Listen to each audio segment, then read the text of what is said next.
your second lesson, let us look back and see what were the most important things you've learned from your first lesson.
That you want to do.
夜明けを待つ僕らの目の前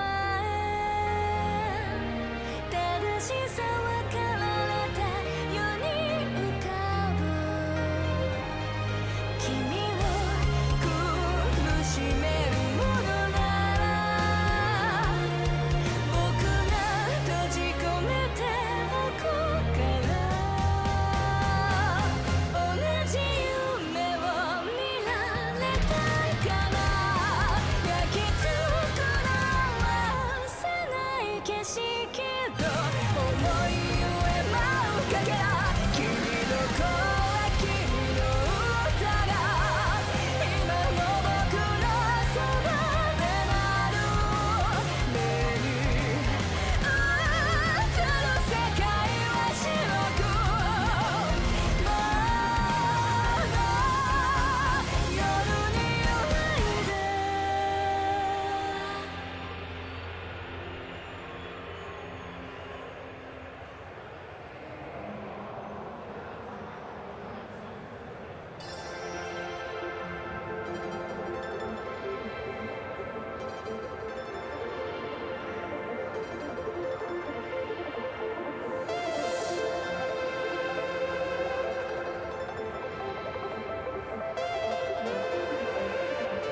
Okay.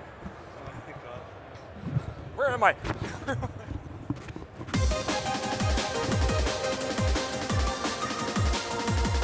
Okay, let's turn up the mic monitoring just a little bit. There we go. Okay.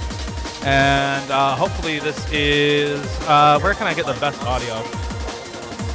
Sorry, I heard that. Am I on? Why are we on? It's live.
Welcome, everybody, to the first staged match of the Roundtable at Level Up Expo 2026. We are here with what could be considered close to a Grand Finals level matchup here in the early stages of the tournament. Coming up in front of you on the stage will be Zootinator versus MREC, two of the best tournament players in the entire world, facing off in a mid-stage matchup for a position in the next round of the winner's bracket. I am Chili Repair, joined by none other than Dio. I'm excited for this, man. I don't know about you.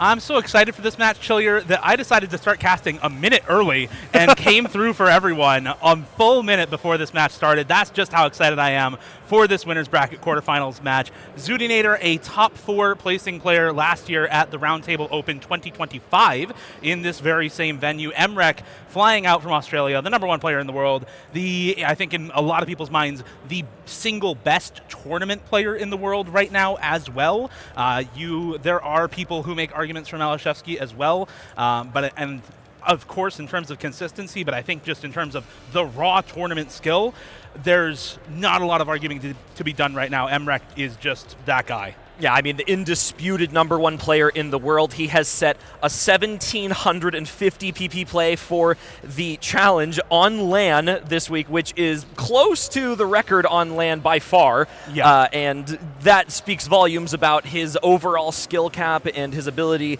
to play the game at a high level so consistently that he can even do it here, thousands of miles from home at LAN, going up now against the #1 tournament player in Canada, Zootinator. She's been known for this for years. Her innate skill and consistency has revered throughout the community for years and years and years. She is coming back with a vengeance this year to try and make it through into the next round of the winner's bracket with everything she has. Up now, we've got the picks and bans coming through already. Do we want to cover a little bit about maybe the theory behind this hidden one in DT2, Dio?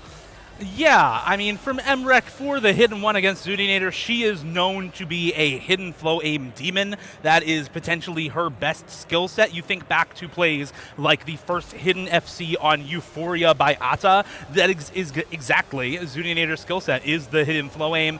And then I did see the ban, but I believe it was the DT2 ban from Zootinator. Emrek is the #1 player in the world. He can play speed far better than just about anybody else on the planet. No surprise to see anyone ban speed versus Emrek at this tournament, and Zudinator certainly no exception there. She's not really a speed player in her own right anyway, and so is definitely going to be much more at home without that speed map in play. And as we kind of fix some technical difficulties here going into the first map, it's our first stage match. There's always going to be some technical difficulties fingers crossed. for your first stage match. I want to talk about kind of the adjustment to land for both of these players. Emrek clearly very comfortable on the land setting, setting that 1700 PP play. Zudinator, one of her big complaints every time I've talked with her about lands, we've been to, I think, more than a few lands at this point. Roundtable 2023, Cities Winter Invitational in 2024-5, and then Roundtable last year as well. One of her chief complaints is always adjustment as a full area player on a CTH 670 or CTL 670. It can be tough to adjust, so I want to see exactly how well adjusted she is to the land setup. I think that's going to play a big role in how well she can do in this match as well. And I couldn't have said it any better. I think the consistency, her composure throughout this match, and just maintaining that picking strategy that she knows is going to be confident and work for her is going to be the key to making it through this match. This is still an early stage. We're still on an easier pool, mid 6 to 7 stars. This is accessible. It's consistency. It's about your range as a player throughout the entire pool and the broad spectrum of skill sets, and I think that's really going to work well for her. I think what might give some trouble is the lack of overall aim maps in the pool. There's not a whole lot of confident picks outside of that Nomad 1. The DT 1 maybe throws it in with a little bit of speed, though, and then you start to run into maybe a couple of accuracy battles, as we would refer to it, right? Yeah. The full combo through, and it's really about how the hitting timings come. So I think there are some variabilities in this match, despite how confident both of these players are, and Emrek, given that he is the #1 player in the world, might have some concessions going up against a player who is just as skilled, if not going to match the consistency on this early stage. So as we look towards this first picked on Switch on Lotus, Laser Mod 2, of course with the hidden and the wind up for the rate increase from the no mod rate to the double time rate, I think this is a good starting range for Zudinator. I think working her way through the gimmick, these more awkward picks, older style, is her territory, especially with the hidden on Zudinator, hidden preference player. This is really going to be her range to start off. So we're going to try getting back over here. The players just getting set up, ready to go. Some of these older maps, we are running the newest version of Osu, of course, with Laser here. The old client sort of being phased out. Unfortunately, the older maps, this map submitted closer to 2011, so about a decade and a half ago. Compatibility is always a fun thing. It looks like we are in set. It is switched on Lotus, map #1 by Susumu Hirasawa in for the first set up here. What are initial anticipations for this on the onset from the no mod all the way through to the speed? I mean, at the start of this map, right, you have a low AR hidden map with 115 BPM single taps for these players if they choose to single tap, which I think Emrek is actually, well, we're kind of hybrid alting single tapping for both of these players right now. Starts very, very slow, starts much higher density, much lower approach rate, and builds into a map that is generally much more comfortable BPM and approach rate up at AR 9.7, and really feels like about 170 BPM streams by the end of the map. And you can already start to hear this song wind up as we go through into the second quarter of this map now. Very early misses for both of these players. Zudinator missing more recently, Emrek near the start of the map. And this beginning is really, really tricky. On AR8, this map is no joke. It is still really difficult. And as we get into the ending, the mechanics are going to start to increase in difficulty as well. You'd think Hidden Flame would be Zudinator's prime skill set, but Emrek is still holding on to this reverse choke and is showing why he is so feared in tournaments right now. You know, and I think we talked about this a little bit earlier. This map is very unique with the wind-up mod and the fact that at the beginning it's about the spacing, it's about the aim control and your ability to be consistent through these wide patterns in the old style. And as you get towards the ending where the speed increases, it actually gets more dense, it gets more control focused, which on faster maps actually becomes more difficult. So the difficulty is pretty consistent across the map despite the fact that it speeds up into the ending. Emrek clearly capitalizing on this. He's got the big 500 combo. Now Zudinator has built herself up back a little bit, and it's only a 30,000 score difference as this map continues to progress through. It only gets faster and faster. It only gets more difficult, and it's going to be about who misses one of these snaps. Give that concession away. This is a one-miss map still. Yeah, this is still a pretty tightly contested map. I mean, only 40K. It is wind up, and so there is a 0.5x multiplier on the score. This is more like an 80,000 or 85,000 score lead right now for Emrek if the multipliers were normalized for this. So this is looking like a pretty solid score lead at the moment. It is still technically winnable for Zudinator if Emrek finds a miss now and Zudinator clutches the ending. But right now, this is looking like a first pick breakpoint for Emrek, looking to go up 1-0 on Zudinator's first pick. Unbelievable combo from both of these players. A stellar performance overall. This is one of the more difficult maps in the pool overall, especially once you kick it up to DT. The fact that both of these players are holding through, and God forbid, the pinch stream right here at the ending, this is going to be the kicker here. And it looks like both players hit it. Oh my goodness, what are we watching? First match on stage, and we're already seeing the top level of gameplay. Yeah, and that reverse choke from Emrek is going to be tough to beat for just about anyone. You can see the laser scoring, I think, helping Zudinator out there a little bit, near 800K for her with the normalized multipliers, but Emrek quite far out ahead, up at about 460K with that 0.5x multiplier, above 900K with some normalization, so a really, really solid starting score for him, as hopefully we'll have our ending map overlay working for the next pick, but again, just really solid score for Emrek on that first pick. And Zudinator not too far behind, but it's really just the timing of the misses that really did her in on that map, plus a little bit of an accuracy lead for Emrek as well. Yeah, I agree. I think that it was a smart first pick overall. There's nothing wrong with it. It was a pretty close score gap, all things considered. There wasn't really anything that was shooting over to one side or the other heavily. They both had a combo into the ending. Like you said, it was the timing of those misses. It really is about the positioning right towards the start. You have the chance to build up the combo, and even though it's not quite as present on the laser scoring, it is still there, and there is sort of that requirement of being able to put up the extended performance. So I think all things considered, Zudi should be happy about that performance on map number 1. There is plenty of time to turn this around, even so, first to 4 in this match, so we do have a little while to go through as we get our second laser mod immediately, so the entire pool now gone immediately. Yeah, and this Laser Mod 1 Axion by Sakuzio, 1112's Game World. This is with the depth and barrel roll mods applied, and you can see what both of those mods do. Depth making the game a little bit three-dimensional with the notes coming at the player through the play field, and barrel roll rotating the entire play field throughout your play. This combination is about figuring out where to place your cursor in order to actually accurately play the game. I mean, the way that we sort of describe this is, you know, you basically added like a fourth dimension to the gameplay at that certain point, like rotating through, going on all sides, and, you know, with all of these quick snapping patterns here, we've seen a lot of players have a good time on it this weekend going through, and with this combo break from Zudinator here, Emrek continuing to show off the 99% accuracy.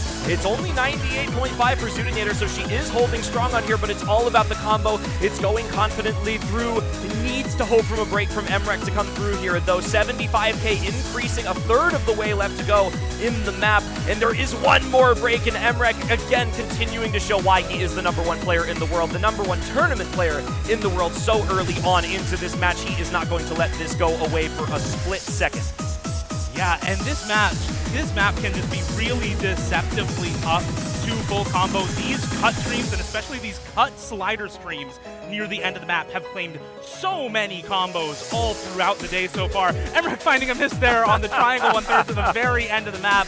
I think pretty much matching his score from the very first match of the day versus Window Life on this map, earning a pretty similar scoreline there. 930K for Emrek with a 99.2 accuracy. Zudinator, again, overall, that is a pretty solid score. 750K on that, 2 miss, very good accuracy at the high mid 98s.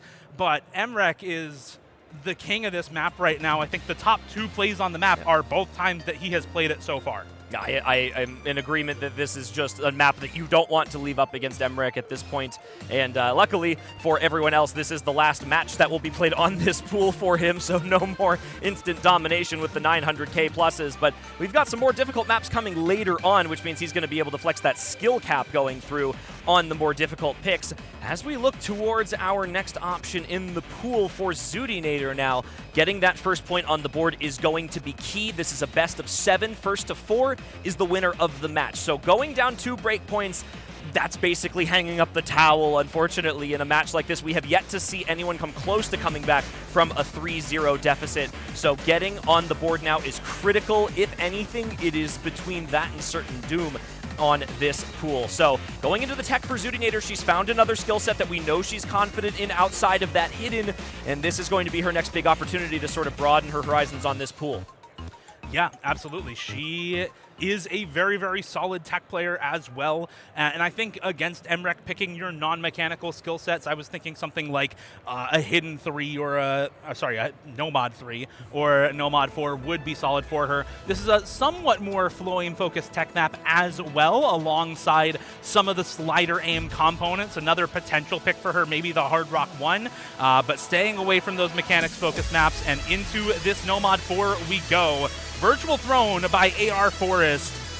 And this is what you get for this map. Lots of slider aim, lots of held sliders especially, alongside a pretty decent flow aim requirement in this map.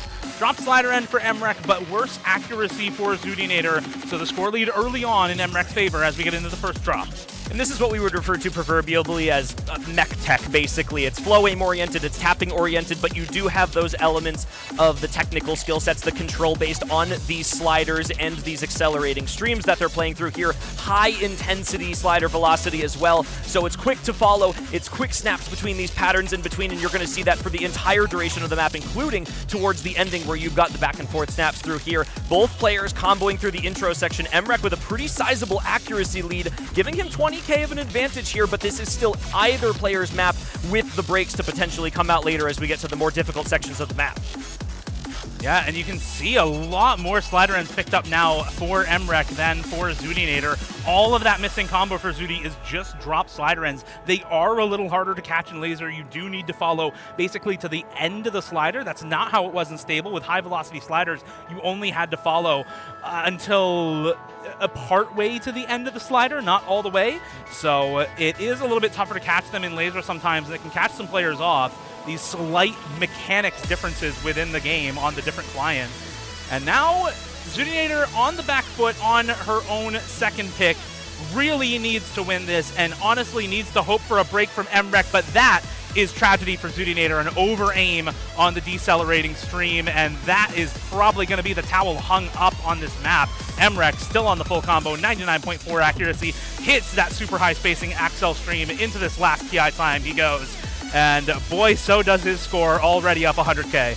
You know, and that's the sad part about the scoring, is the one miss there, and it really does still reward that full combo overall. Zoodinator's going to come pretty high on the score overall, but right now it's just Emrek showing off whether or not he can complete this map out with the full combo. Makes it through the flow aim patterns, and this space stream is really the last big one, and I think he's done it unless a super mistake comes out here at the ending. Emrek putting up what I believe is the first full combo we're going to see on this map of the weekend for the tech pick in the Nomad 4. Again, continuing to show off in this match, going to come pretty close to that million, just shy on the Nomad here. And what a stellar performance from the Australian #1 player in the world, continuing to turn heads, 983k.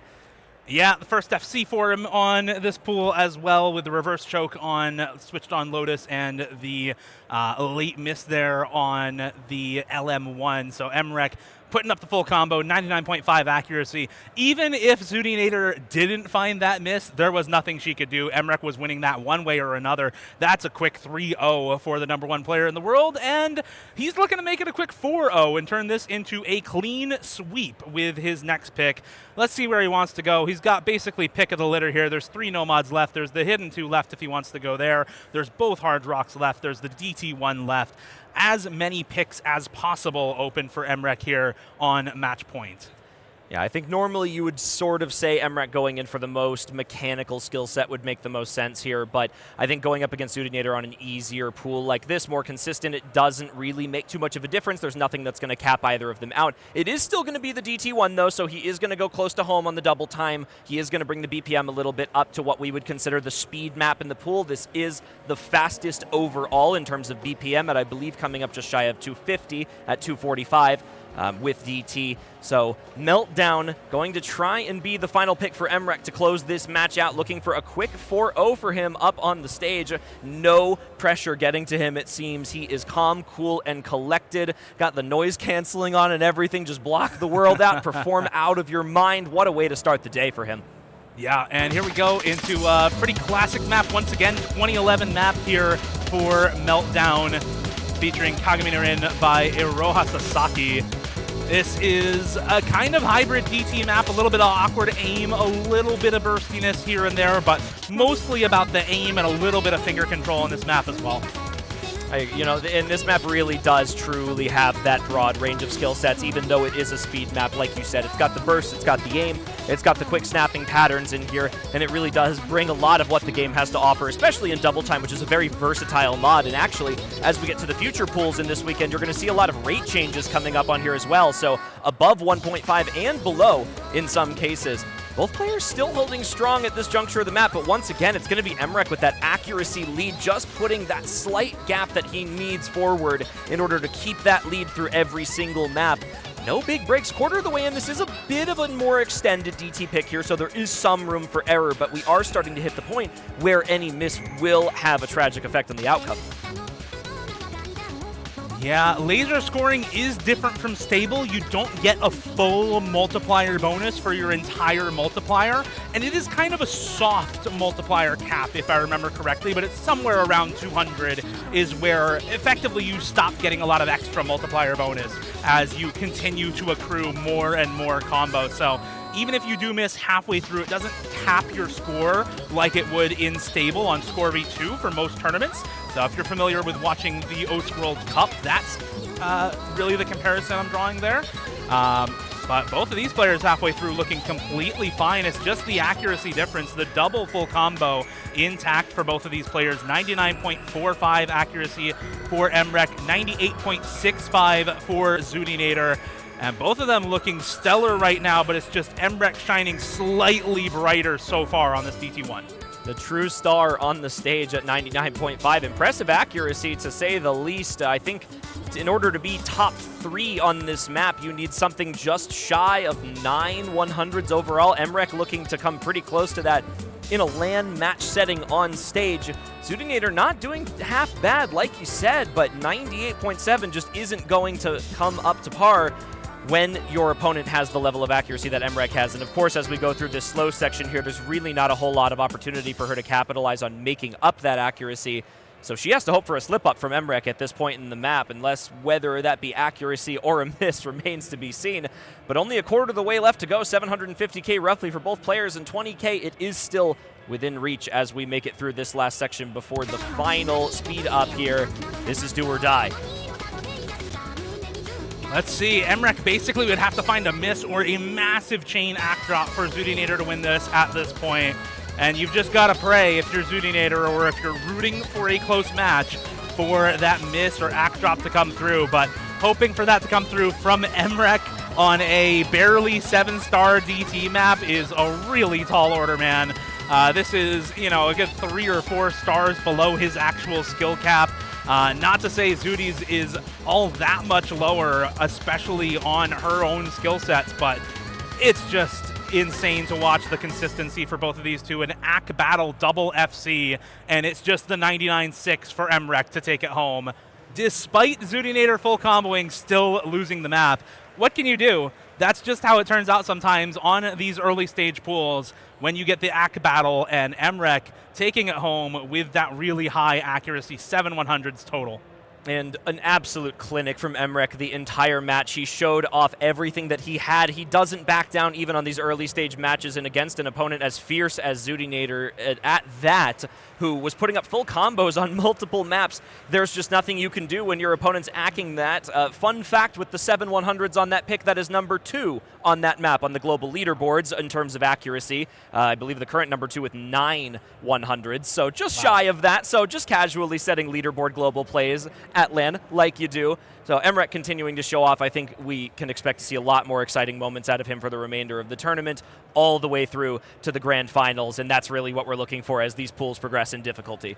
Yes, absolutely. And Emrek, luckily for him, his next match will be on one of those harder pools. He won't have to play the literal 4-star Hidden 2 anymore. Yes, as we yes. saw him play this morning. Maybe he wants to play the 4-star. Who am I to judge? But we will, I believe, at some point be getting a player interview with Emrek on stage, interviewed by Fiery Rage. So before that, we'll do our real quick sponsor plug. Thank you to Blacklight for supplying the chairs for our players, for our production staff, all those on-stage ergonomic chairs that help make playing and staffing the event a lot more comfortable, rather than playing on the flimsy convention chairs. So big Thank shout goodness. out to no more stacking 3 Blacklight. chairs. Yeah, exactly. Right. And of course, as well, to our title sponsor, the Level Up Expo, for providing the venue, the cash prize pool, all of that goes into everything in the roundtable. We've talked a lot about the PP race, what with Emrek being involved in his 1700 from earlier today. But on top of that, there's Battle Royale lobbies happening tomorrow here with the Level Up Expo and the Roundtable Open here. There's new player passports. We're giving away merchandise, things like that. So if you have friends here who are new to OS or who haven't made an account yet, have them stop by our booth, have them fill out our player passports. They take home a Wooting Uwu while supplies last for those. And it is just such an exciting weekend. You can see all of the open PCs on the area. If you're walking by, come check it out. We've got about 80 computers available for anyone to come up and play on. We've got a bunch of our top-level players, including those participating in the tournament, in the first 2 rows. So if you want to stop by and watch and see what some top-level 2- and 3-digit gameplay looks like, that's also an option for you as well. When there are not matches going on the stage, of course. Plenty more of those for the weekend as we are just getting started through here. Hopefully going to get a chance to, talk to Emrek, get a little bit of insight on what he was thinking during the match. It's always good to see what people are thinking up on stage, especially when not, the comfort of their usual setup. They don't have the chair, they don't have the position, the desk, and everything set up. You've got 3 minutes to get it locked in and ready. Yep. Yeah, you warm up back in the LAN area over here, and then your stage is over here on the other side, and it's all about just how quickly can you get set up, how quickly can you lock things in, as we see our free play area where a lot of our players from the tournament actually play their matches for the most part. And I think we're maybe getting an interview with Zudinator backstage as well. So we'll have Zudinator come on over. And we need a microphone for Zudinator. Mic up. We'll get one shortly. Yo. There we go. Thank you, thank you. Hi, Zudi. How's it going? Welcome.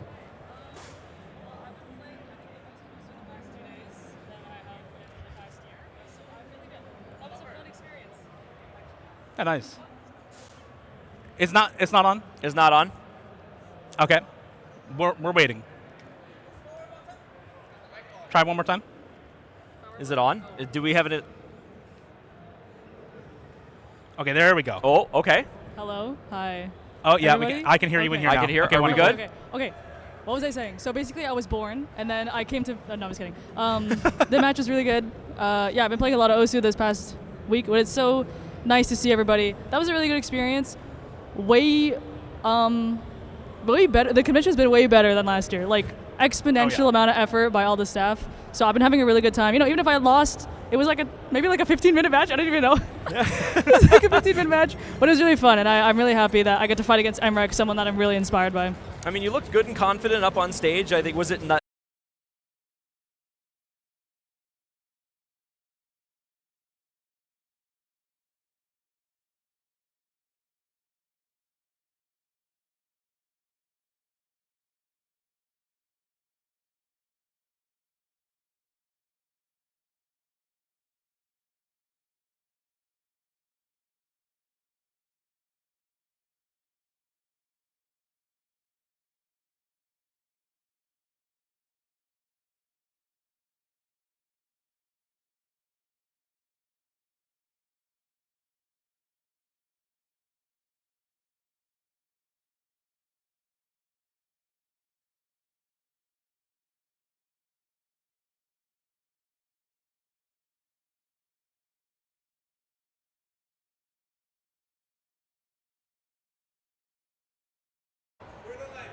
We're not live. Oh, Well, we're live now? We're live Whoa, now? whoa.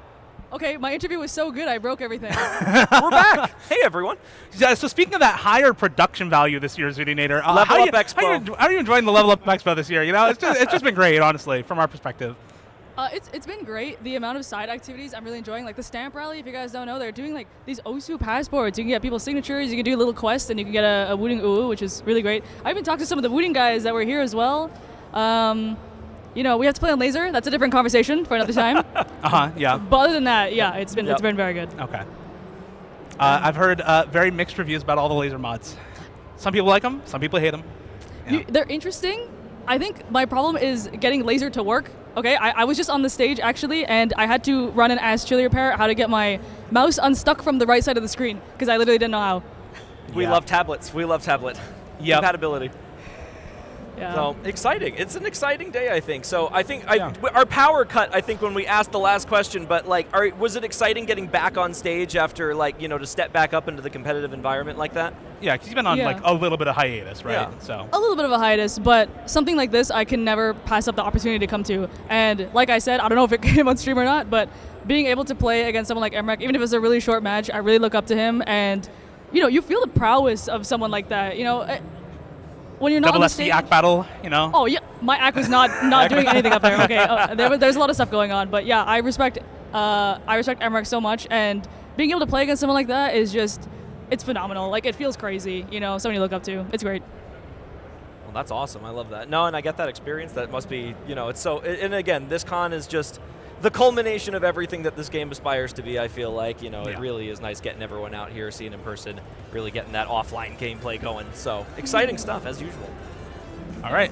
And it does sound like we're going to be onto a short break. I hear some background music. I don't know if we're switching over to another interview or quick break.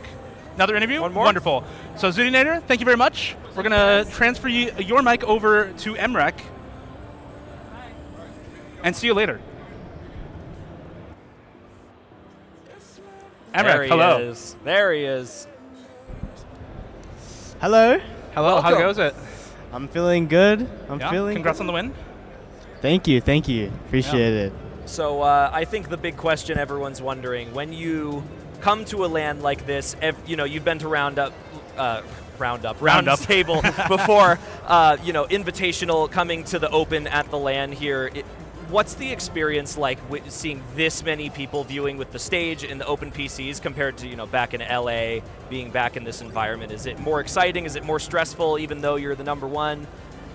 I think it's like the experience of being in a LAN from COE definitely carries over. I was definitely nervous from the crowd, just obviously because you don't have a crowd looking at you when you're at home. Yes. Or Yeah. in LA, even in Roundtable, I didn't have a crowd looking at me. So, obviously there's extra nerves come in, but with that extra experience, I think I was able to handle the pressure a little better from COE to Roundtable. So yeah, very happy. Very happy with my performance, actually. I was very anxious about the match before the match because, Zudinator is usually the early staged killer. So, yeah, very happy. Yeah, we talked a little bit about that. I think, being like the danger zone pool for that with Zudinator's consistency, but you made it look good. 4-0, it was nice and clean. Both of you had the ACK battles throughout it, so it was exceptional gameplay on both sides. I think you two really kind of made that the opening match to beat for the weekend right now. Yeah. So it was exciting stuff. I have more questions about how you're enjoying the LAN and the con, because even compared to COE, this is a very different sort of venue, right? This is part of a large gaming expo rather than its own OS convention. So how have you been enjoying just Level Up overall? Have you gotten a chance to kind of go around the con and view all the other stuff going on? Yeah, this is actually my first time going to a con that's this big. I've never seen a convention this big. It is huge. We legit went downstairs, and I swear it was actually a kilometer of just things. I swear. Yeah. And also a little more experience that feels a little surreal. Over at the OSU booth, there's a CS booth that's right next to us with CS pros just playing, they're legit just there. It's an OSU booth. Yep. That is crazy. That's just absolutely crazy. Well, that's awesome to hear. I think it's, a good experience for everyone. We're glad you're enjoying it. We always appreciate you flying back over for another Roundtable. It's always great to see you come back out. Hell yeah. Well, congrats on the win once again. Are you happy to be on a harder pool for next round? Very happy, very fucking happy. You're telling me you didn't enjoy the 4-star hidden too? You didn't enjoy that? Come on. Prefer not to say. All right. Answer that question. We get it. Can't answer that question. I understand. Yeah. Well, that is it for us for now. So thank you very much. Congratulations. I'll take the mic back as well. And thank you very much for coming on. Thank you all for watching. We are going to be back with another winners quarterfinals stage match coming up. We'll go ahead and take maybe a quick look at the bracket as all of that has been fixed up and see if we can take a look at our next matches. Next up, going to be Boshiman versus Rikoal on the stage. Our seed 4 versus 5 on paper closest winners bracket quarterfinals matchup. Winner goes up against MREC in the semifinals. After that, we have Rectagon versus Orange Juice, seed 2 versus 7, and then Xylus versus Decaton. Decaton, seed 11 on paper, but upset RNG, and I think a lot of people would have picked Decaton in that matchup to win anyway. Decaton, a very, very well-known USA OWC player. So we've got some really solid quarterfinal matchups coming up for you on the stage. Stay tuned. Thank you all for watching. Congrats to MREC. Good luck to Zudinator in the losers bracket. I'm Dio. He's Chill Your Pair, and we'll see you back here very soon for our next winners quarterfinals match.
喉を締め付け乾いた季節思いにふけるノリに浮かぶ思い出の雪再会を予期してた Last sweet memory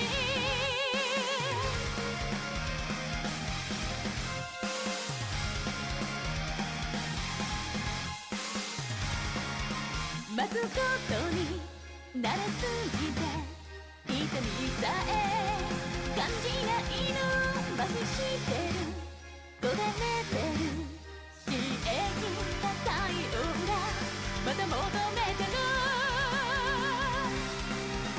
視界ゼロの中あなたと繋いだ手の中 Hello, everyone, and welcome back to the Roundtable Open 2026 live here at Level Up Expo. We are back for our next winners bracket quarterfinal match on the stage, our second staged match. Emrek, of course, taking that win over Zudinator 4-0. He's moving on to the winner semis, but we got to get him an opponent for the semifinals, and he will play the winner of this one, Boshiman and Recall, T1G. Boshiman and Recall, and this is going to be exciting because these were our two winners on tiebreaker in the round of 16. So they are both battle-hardened, they're tested. They're going to come out swinging, I imagine, in this one because those guys both know what it's like to go the distance on this pool in this setting. But it's a whole different scenario when you got to go from backstage to all of a sudden playing on the main stage out in front of everybody. So a little bit of a learning curve here, I suspect, for these guys as they're getting prepped and they're getting ready to go out on the stage to face off against one another. Absolutely. And another thing to mention, since they both played 7 maps, these players have 7 maps worth of data to scout their opponent on as well. So 2 very informed players, as well as players proven to be able to handle the nerves and perform under pressure. Now, under the bright lights of the stage here at Level Up Expo, we'll see who's got the better nerves. It's been a big question to ask of every player, I think. Land nerves are really no joke. Your first time coming out to one of these events for some of these players, first time on the main stage for some of these players, trying to make that learning curve as shallow as possible, establish yourself as a player who's ready to go on this sort of setting as quickly as possible. It's a big ask, but these guys were up to the task last time, so I'm just excited to see where we head in this matchup. I think, again, stylistically should be an interesting one. We kind of have a good feel. Like we said, they both played 6 picks plus the tiebreaker, so they're both going to have seen a lot of the pool. They're going to have stats on each other. They're going to, maybe have some ideas as to what some strats might be. So already, hey, would you look at that? We have an instant Hard Rock 2 ban on that precision map coming out from Recoil against known precision player Bashi. The strats are a little crystallized, I think, here. Right. And a DT2 ban almost immediately after from Boshiman. I believe that was his same. I know he banned a DT in his first match. I forget off the top of my head if it was either the DT1 or the DT2. But running back a double-time ban at the very least is Bashi. There's some options in here for kind of gimmick picks, right? You've got stuff like both LMs at the bottom there. You've got the Hard Rock 2 gone now, of course, but you've still got, Nomad 4, for instance, Hidden 2, Hidden 1 to some degree, so definitely some options even if you don't want to go into the mechanics. And hey, would you look at that? It's going to be first pick into the DT1 from Recoil. Raise your hand if you're surprised. There's going to be no hands going up for that one. Right, exactly. Our audience familiar with this map. This was the last map played in the previous match. We're going to be starting this match off with DT1. It was very close between Emrek and Zudinator, but will likely be a potentially different story here with a stylistic matchup of this nature with players like Boshiman and Recoil players who have really proven themselves. And here we go, T1G, first map of this winner's bracket quarterfinal match. Bashiman, Recall underway. Very excited to see how this one plays out. As you mentioned, the stylistic matchup here is going to be an interesting one. We'll see how these players handle it. And I think kind of as you'd anticipate, you know, Recall wants to pick, I think, into these mechanics maps, and we'll see if his potentially superior mechanical skill wins out. Bashi, though, no slouch on really any type of map. The guy is tested in the biggest stages Osu has to offer, and you can see here early just matched until that break from Bashi right at the start here. Yeah, Recall also had some slightly better accuracy before the break, so he's going to take a sizable advantage here. 20,000 points at the bottom of your screen. You see that, and growing now to 25, make it 30. We'll see if Recall finds a drop for Bashiman to potentially close that score gap, but as it stands right now, T1G, it is Recall in the driver's seat. It is indeed, and we'll see how long he can keep that gas pedal pushed to the floor. We saw, of course, the double FC to end out the match with Emrek and Zoodator. Not going to be another double FC here. Bashi with his second break now, but Recall still is holding strong. 97 at continuing to climb as well towards that 98 mark. And I mean, just looking at the cursor control, looking at the finger control on this one, looking like he's having no problems at all, pulling out to a 90K lead here. And there is a trade. No real damage done, though. Yeah, that definitely favors Recall, considering he has an 83,000 point advantage here. A trade to miss favors the person in the lead, and he leads not only in terms of the score, but the accuracy is about 1.5% higher than Bashiman, so it's going to be a mountain for Bashi to climb, and he's going to have to get to work if he wants to flip it halfway through this double time one. And, you know, we've known Bashiman time and time again to be the clutch man, able to pull out victory from the claws of defeat on match after match, but on a map like this, not strictly within his wheelhouse perhaps, down by nearly 100K here just past the halfway mark. Looking pretty good for Recall. Again, it's his first pick. It's probably going to be the map that was most favored him in this pool after the DT2 was banned out. And so he's just making the best of his own first pick, the most optimized choice it looks like here by a pretty decent margin. Yeah, he's looking pretty comfortable. Started out with about 96% on the intro, but as you noted, that accuracy now climbing to above 98 indicates a level of comfort here. I mean, Bashi's done well to recover the act, but he's just found one too many misses along the way to really be able to get his foot back in the door here as he trails by 115,000. Yeah, and with just a quarter of the map left to go, you're going to be hard-pressed to make up that kind of ground. And, you know, you just got to be fair to Recall and give him his flowers on this first pick. He's done what he needed to do, came out, established a big lead, and he's just holding on to that couple hundred combo advantage and the couple % accuracy lead as well. This was pretty done and dusted. You can kind of close the book on this particular map, and you're just thinking, okay, it's going to be on to Bashiman's first pick after this. He's going to have plenty of choices in the pool for himself, and nothing really to write home about here. The mechanics player doing mechanics things on the mechanics map. Yeah, no shockers here. Bashiman tried his best, but alas to no avail. It's going to be a solid score from Recall, just over 860,000 into the final spinner here. It's 1-0 Recall. Bashiman to pick next. It's a good performance. Exactly what he needed. Get the match started off right. Little smile, little shake of the head. Yeah, look at that. He's checking out the scoreboard, enjoying the stage.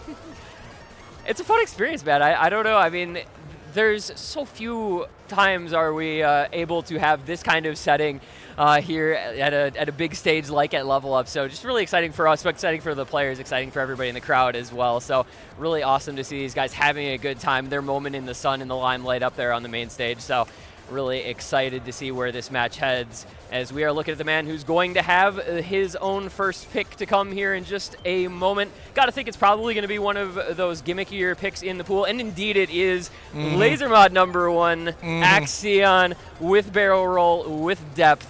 We've spoken its praises at length. We have sung the praises of this particular map because it is a fun one to watch, and it is just a cool choice. Love the laser mod options here. Yeah, unless, of course, you have motion sickness. This will be a rough one to watch. But, I mean, it's certainly a unique twist on the game. As you can see right here, this did come out in the previous match with Emrek and Zoodinator, so I think our crowd is going to be a little bit familiar with this. But to those of you who are new, yeah, you can see it's kind of just flying at you here. Yeah, the depth mod coming kind of out and up, as it were. And of course, barrel roll, that rotation going on. And, you know, a map that it feels like most of the top players in this tournament have put some time into practicing and preparing for. As you see, both these guys holding the FC through the intro, through these few streams, the flow patterns required. And it's sparkling accuracy from Bashi, holding the double S until just 300 combo through, finally drops his first 100. But oh, and there is it's going to be a break, and Ricoel holding the FC still drops a bit of accuracy, but the FC is what's going to be important. Pulls that lead over his way, about 20,000 score now to the good for Ricoel, looking for a break point on Bashi's first pick here. Would be an absolutely massive break point here for Ricoel. He trails in accuracy by about a full %, but that is not going to matter when you have that much more combo than your opponent. Oh, but there is a massive break from Ricoel, and now Bashi Man will have a chance to close the gap. You see how it just narrows almost immediately down to 10,000. Here comes Bashi Man into the final quarter of this map. See how long he can hold. That scorer gap goes his way, but there's the break for both players. It's a trade. So no advantage going to be able to be gained. The accuracy lead doing a lot of work for Bashi now at this point, up by nearly 2%. Does drop a little bit, does drop the combo. It's just shy of 100 combo lead for Ricoel into the ending. The lead should go his way, but can he hold on as it flickers back and forth? It's every single 100 to matter here into the ending. But 5,000 score goes the way of Ricoel into the last stream. It goes back to Bashi, man. He takes it at the end. Oh my word, T1G. It's the accuracy. It's 2% acc lead on that last stream. Bashi just managed to hold the superior acc while both held the combo intact. And you know, what do we say about Bashi? He snatches victory from the claws of defeat time and time and time again. And there you go, just another example. He's just the clutch guy. And look at his attitude towards it. He's like, yep, just another day on the job. Just another day on the job. And Ricoel, a good sport about it from his cam. He's cheesing. He's enjoying the time on the stage, Absolutely. you can tell. And we hope you all in the crowd are enjoying the action here at the Roundtable Open as we get into our third map here, 1-1 game. And again, the winner of this match will face off against Emrek, the #1 seed, who you guys saw win the match prior. And it's going to be another mechanic pick for Ricoel. I don't think that's too surprising. Nomad 2, Blue Zenith. Of course, not the top diff. We're not quite going, Cook Easy Hard Rock mode, but we are going KTG Stir's Extreme Diff, still going to challenge that tapping 200 BPM for the better part of just over 4 minutes in total time. Again, you just anticipate this from Ricoel. It's going to be interesting to see where he goes, assuming, whatever his next pick ends up being once he runs through these mechanics options. But pretty, I think, crystallized first two picks for him. And this was a map that I know, at the very least, Bashi Man played in the first match against Raikik. I want to say that was one of the maps he dropped. Somebody can fact check me on that if they'd like. But you were anticipating Ricoel to put on a really good showing here. And this one, man, we see players just like 1,1700 combo matching. This is one where you're going to see some big combo, some big score, I think, from the players. So excited to get into it here. It's just an iconic song, too, in the community. If you're a veteran player, you've been around for years, everybody knows about Blue Zenith. Even though it's a different difficulty, it's an iconic song throughout the community. So the players are definitely well-versed here, and they know exactly what kind of map it is. It's the same kind of map every time. It's typically your Nomad 2, it's your stream pick, it's your mechanics pick, and so far they are both looking pretty comfortable. It's a small acc advantage for Bashi Man at this point, about 2,000 points. Yeah, it's going to be, I feel, much more a combo battle when it comes down to it than an accuracy battle. It feels like these guys are going to be pretty comfortable. And I mean, look, they're what, a couple hundreds apart. The score gap less than 2,000. And this is just going to be keeping up. How long, can your flow aim hold out your stamina at this 200 BPM? And for these guys so far, the answer is a while. I would think you're going to get through a lot of this map without much difficulty, though there is a little bit of an accuracy drop from Ricoel. The stop-start streams here at the 1/3 mark can cause a little bit of accuracy difficulty. You got to be really on top of it. But so far, it's just the barest margin. Both players over 99. Another couple hundreds for Bashi, but back into it we go. The long stream starting to kick back in. Yep, here we go. Back into the rhythm section once again, about halfway through. And it's one of the longer maps in the pool, 4 minutes, 9 seconds. You can see on the bottom right-hand corner of the screen. But Bashi Man trading these hundreds back has narrowed that gap to about 3,000 points. So once again, another very close map and indicative of the 4 and 5 seeds putting up quite a fight here in the quarterfinals. They know what it means to win this and advance forward. It guarantees you a top 6 finish if you win this match, and that's finals week. And these guys just both looking so calm, so cool, collected, comfortable on this pick. No drops on the quick little buzz sliders. You always take a little bit of a breath at those just in case. But there's the drop from Bashi, 1,370 combo through. And it is now going to be Recoil's time to try to run away with this. 2/3 of the way through. Has a massive advantage now. Another break from Bashi to come through. Oh no! Oh my the Recoil goodness. drops right at the end of the stream. It's the stamina that's tripping up both of these players. We know Recoil will be able to lock back in on the mechanics. He's struggling though! He's struggling! And Bashi Man now builds some combo to take it back. He has a chance. He's only down by 20K. There's a quarter of the map left. And there he goes. Just like that, the opportunity vanish dash T1G. There goes my hero, as the Foo Fighters might say. Watch him as he goes, and now it is time to watch Recoil as he goes with that combo lead intact. Accuracy just a tiny bit behind, but he's got the combo, he's got the score. 30K out his way as we come near the ending. And it looks like another point very likely to go on the board here for Recoil on his own second pick, looking for that 2-1 advantage. Maintain pick order, keep things on a level playing field. And again, like, people not have seeing this, I'm almost surprised, but the challenge of the stamina clearly shown in the way the performances have gone. But Recoil makes the best of it. Yep, 32,000 points. The gap, there's no time. Last spinner, Recoil gonna go up 2-1 here. The pick will go back over to Bashi Man. He'll be relieved to see the point is won. And man, both these players putting up absolute fights on these maps, T1G. We knew that this would be a battle coming in. As we said, both these guys tested in those first matches, going all the way to tiebreakers. Bashi was down 3-1, had to make the comeback from there. So definitely, you know that the fight is in them both today, and tooth and nail for every single map in a match like this. It does look like Recoil's having himself a good time. You saw him smiling after that map ended, like, just enjoying his opportunity, enjoying the match. That's great to see.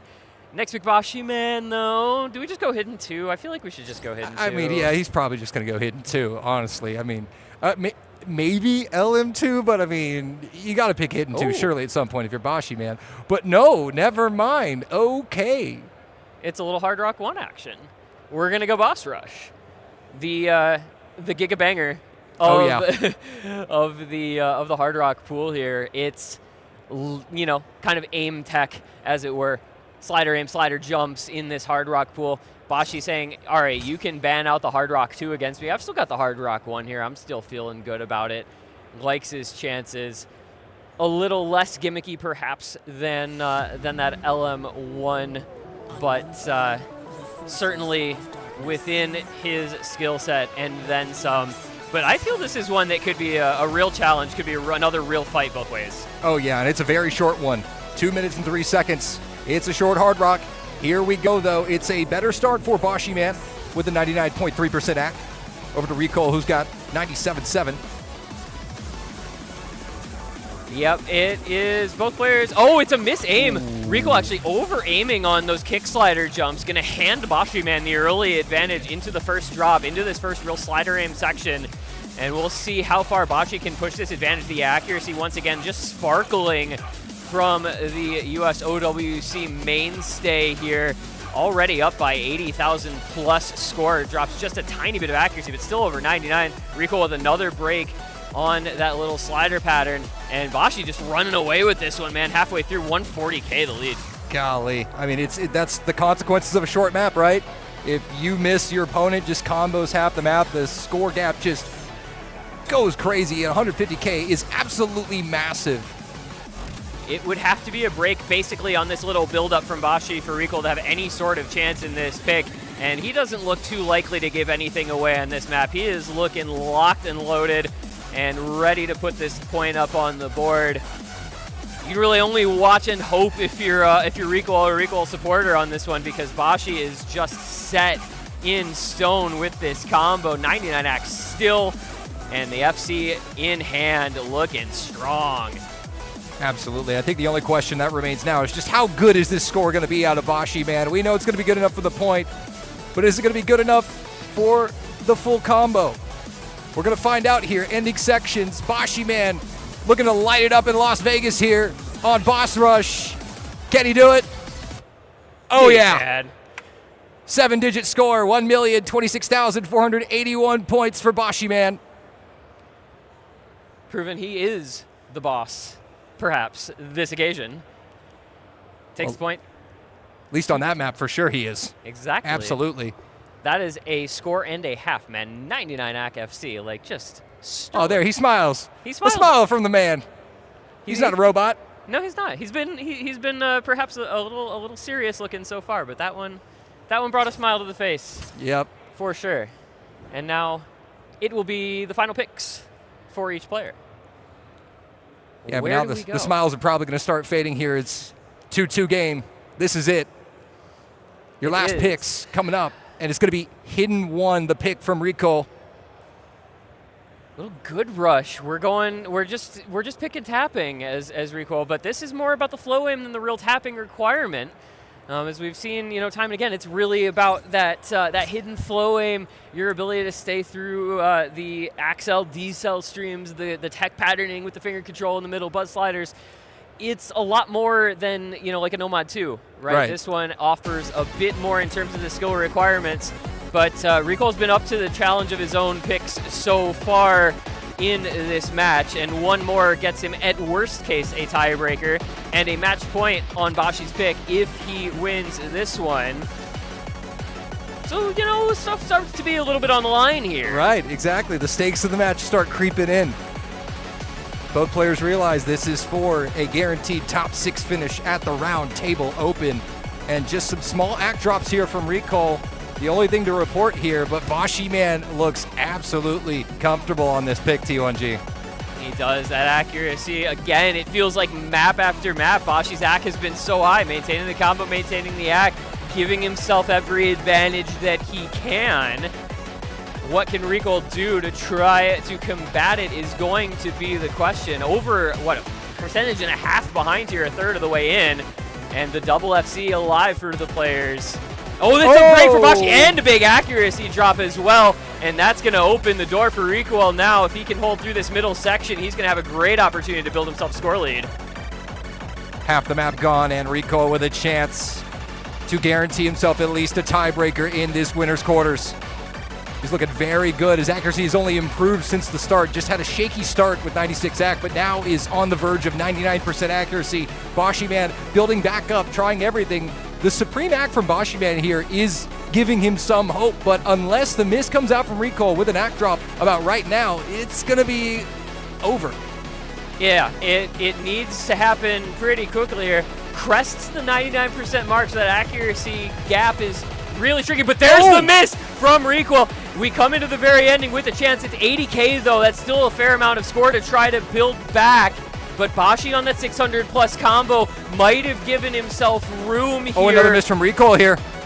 Will it be enough time to bring us back? The score gap is coming down precipitously. Down under 20K, down under 15. Is there going to be time we come to the end? Trying to steal it. This would be huge. Bashi flips it. It flips back. The miss. It flips back. And Recall holds on. What a map, T1G. It is just a miracle in the last seconds for Recall. It looked for all the world. It looked for all the world like he had just handed that one over to Bashi, man, but he was able to snatch it back in the last seconds. And, oh, man, you got to feel for Bashi a little bit there, but Recall gives himself now a match point, the one and only match point that anyone will hold in this. That was almost disaster for Recall. That was almost a break point for Bashi, man, gone back the other way. Be still my heart. My goodness. We're we nervous thought, up here. I Imagine know. them on the stage. I know. I heard the crowd getting excited there. I mean, Absolutely. we heard it back here, but I mean, they're going to have to send in some chairs for us if they keep playing like this. I tell you. But now the pick to Bashi, man. Final pick of regulation here, T1G.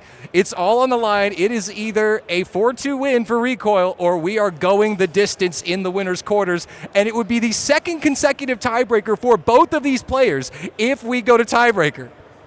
Yeah, the storyline kind of just writes itself there. It feels like this was destined for tiebreaker after the way their first matches went.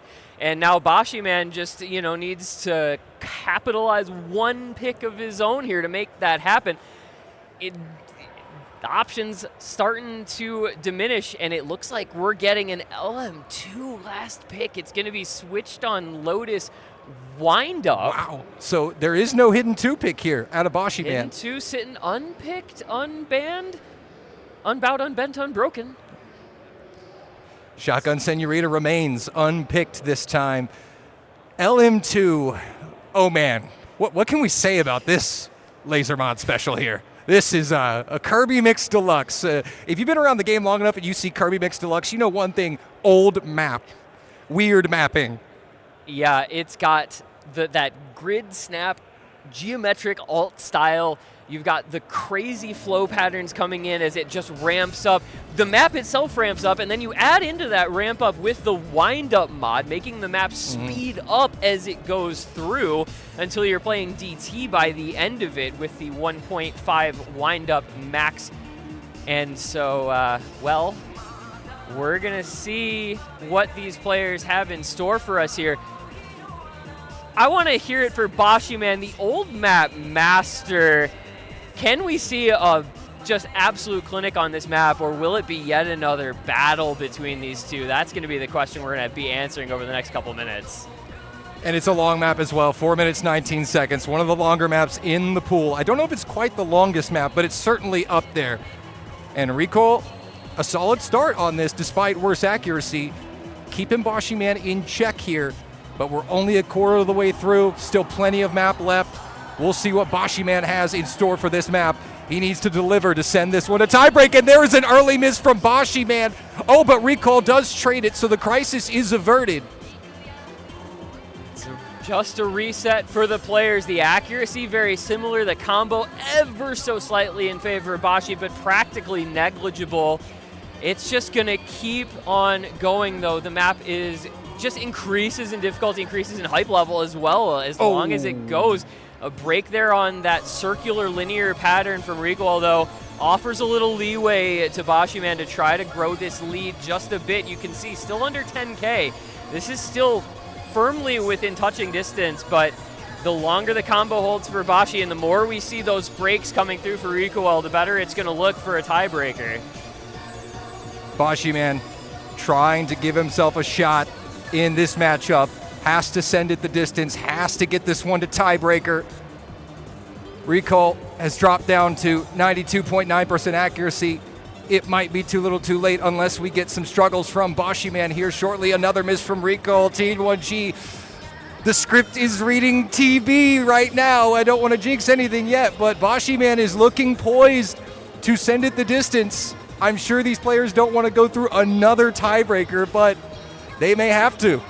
It might be where we're headed. The scriptwriter just trying to dot the I's and cross the T's, perhaps seeing a convincing victory at the convention center here for Bashi on the last pick before a tiebreaker in this matchup. Still holding that gigantic combo as we head into the last quarter.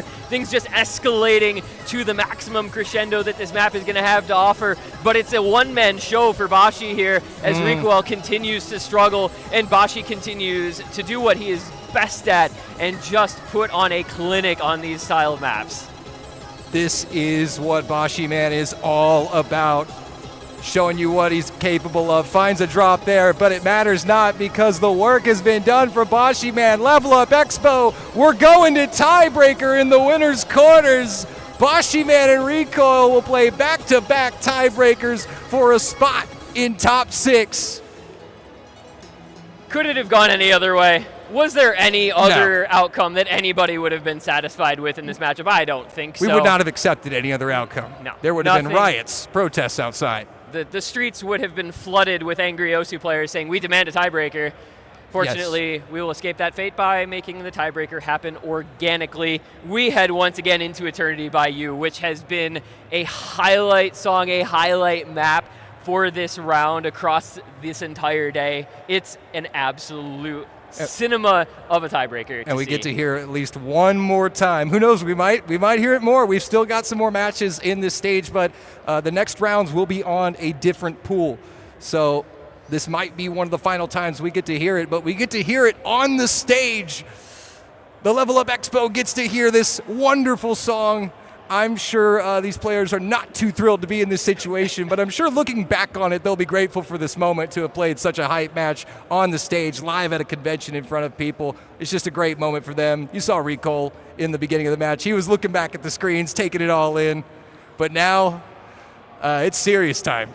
Yeah, we're all down to business at this point. It's all gas, no brakes any longer, because you just got to lock in at this point and play this tiebreaker to the absolute best of your ability. The second time for both of them today.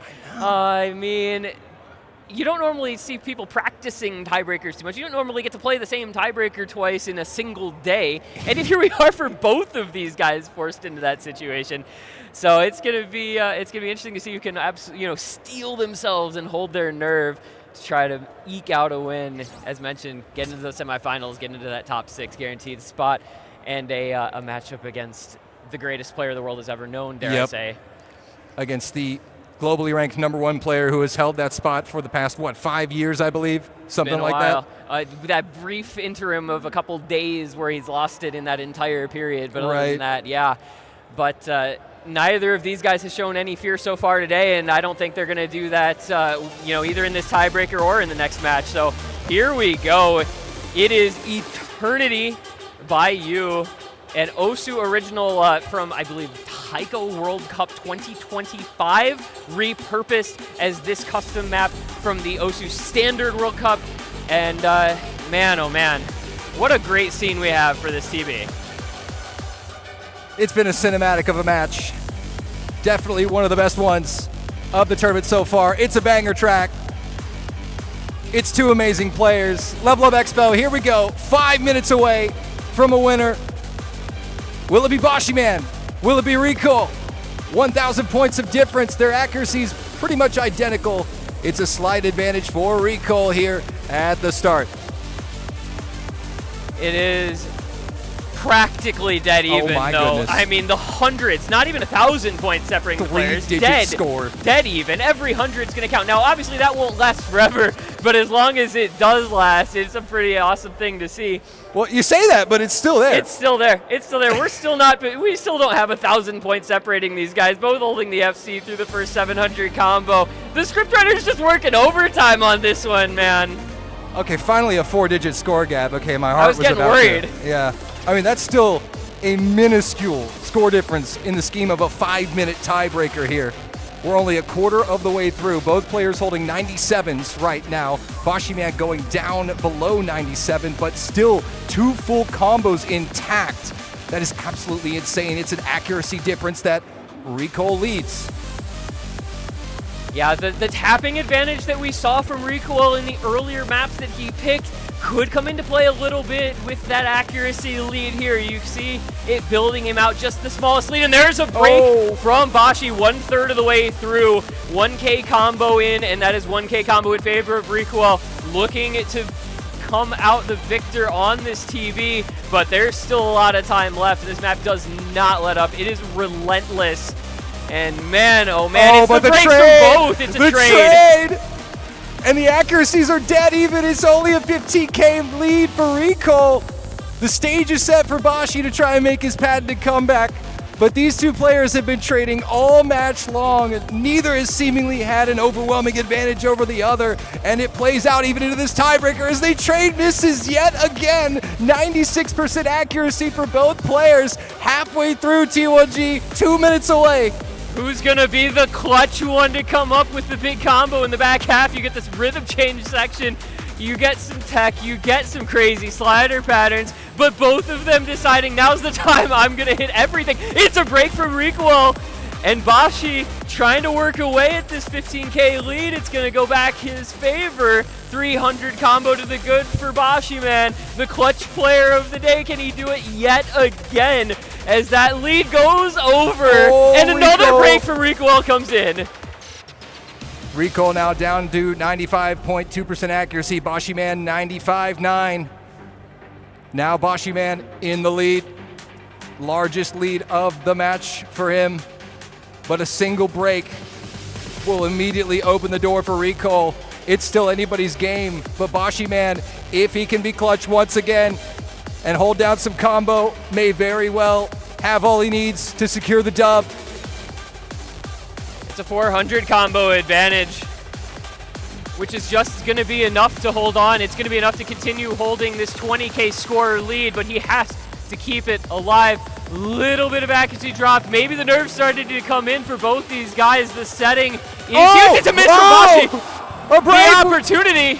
The opportunity now. Recoil brings the gap down, and that lead might just be able to go his way if he can continue to hold the last quarter of the map. It's upon us, Dolan.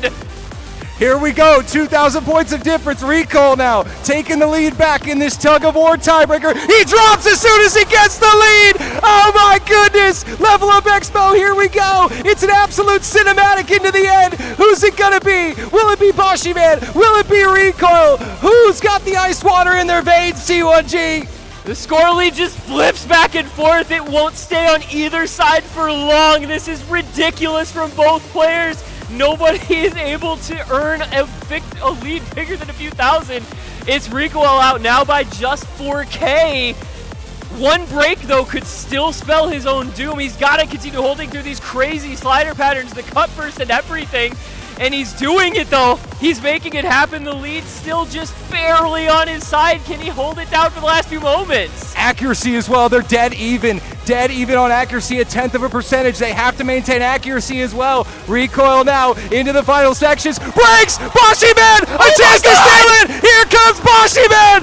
The comeback king! He did it from 3-1 down last match, and he will do it again to win despite the break. It is Bashi Man who will meet Rectagon in the winner's semifinals. Unbelievable! What a match! Level Up Expo! Let's hear it for both Bashi Man and Recoil, who put up an absolute cinematic. Wow! We have an epic at the Level Up Expo. It's ridiculous at the Roundtable. What a performance! What a match! What a finale! The second tiebreaker of the day for both of these guys, and Bashi Man just barely holding into the ending. What a showing. Oh my goodness, this is the Roundtable, ladies and gentlemen. We knew it had the chance to deliver a match like that, but the 4 and 5 seed delivering a match that is truly worthy of a 4 and 5 seed battle. And in a little bit here, we're gonna get some interviews from them, but I'm sure they need a minute to calm down. I mean, the heart rate's got to be through the roof. I need a minute. That was insane. I could barely get through that. Casting it, I can't imagine being on stage and trying to play it. Absolutely absurd. And we are fortunate enough to be able to go now live to the stage. We've got Fiery on the scene in just a second here to talk to at our players, so we'll be there in just a moment. Catch your breath, guys. I know. Take a deep breath. All and right. let's hear from him on the stage here. We've got Fiery live on the scene.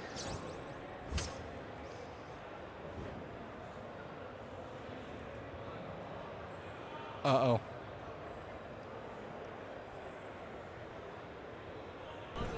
Sorry about that. Just needed to get the mic working real quick. What a match, honestly. Tiebreaker and 3 picks under 50K point difference. Absolutely insane. Recoil, how are you enjoying the stage? This is one of the few times I think any US player has been on stage. How's it feel, man? This is the first time I've ever been on stage for anything like competitive gaming wise, and I was so nervous the entire time, but honestly I'm glad that I played as well as I did. I'm pretty happy with my performance against Bashi. He's a machine. Like, it's, you can't, I lost every laser mod. You can't beat him on those. He's really good at that. Yeah, no, he was insane. He got an FC on Hard Rock 1 and just in general had some absolutely stellar performances. But you did too. Like, you guys were neck and neck on 2 maps. I distinctly remember there was one map that you guys had a 7K difference on the Hidden One. That was absolutely insane to watch live. It's always a pleasure to see us get this much attention from the community at large. So any parting words that you have? I mean, just what an event, honestly. What else do you got to say? I would like to shout out my friends at OSU UCLA, all my goats, Caleb included. And I wish Bashi the best of luck against MREC, because I'm going to be there for that match. I'm going to watch that. That's going to be insane. Well, you heard the man himself. He's still got one more chance in the losers bracket. He's not eliminated quite yet, so you'll be seeing more of him in the stream later. But right now, we also got the winner. Hello, Mr. Bashi Man. How's it going? I could tell you were pretty nervous at the very end there. How was, especially during the tiebreaker, how is it hearing the crowd noise? I want to know that in particular, because every time someone of you guys missed, the crowd just erupted. Everyone could hear it. I wanted to know what your thoughts were when you were going through that. Every single time I heard it, like, my nerves spiked, and like, oh my god. I don't know, for anyone who has been up here, like, the bass you get from like the feedback on here, it shakes the whole floor. So like every time the bass started shaking, I just like got so nervous. And then like I hear everybody like missing, and I had the thing in the bottom right that like shows your placement on. So I just saw it flickering between 1 and 2 at the very end, and I'm like, oh my god, dude, oh my god, oh my god. And like I'm just like, we'll keep it brief so you don't get a heart attack live on stage, but yeah. Yeah, well, I think everyone needs a break after that one, so we'll get you back. You're going to be facing off against, I hate to break it to you, MREC, I believe, is what you're facing off against next, if I'm correct on that. Yeah, what a time have to fun. be alive. But yeah, no, absolute pleasure to watch you. Well done on the performance. Anything else you got to say for everyone? shout out to the ice ball theory, and yeah. All right. Well, we'll keep it brief at that. Back to you guys at the casting desk.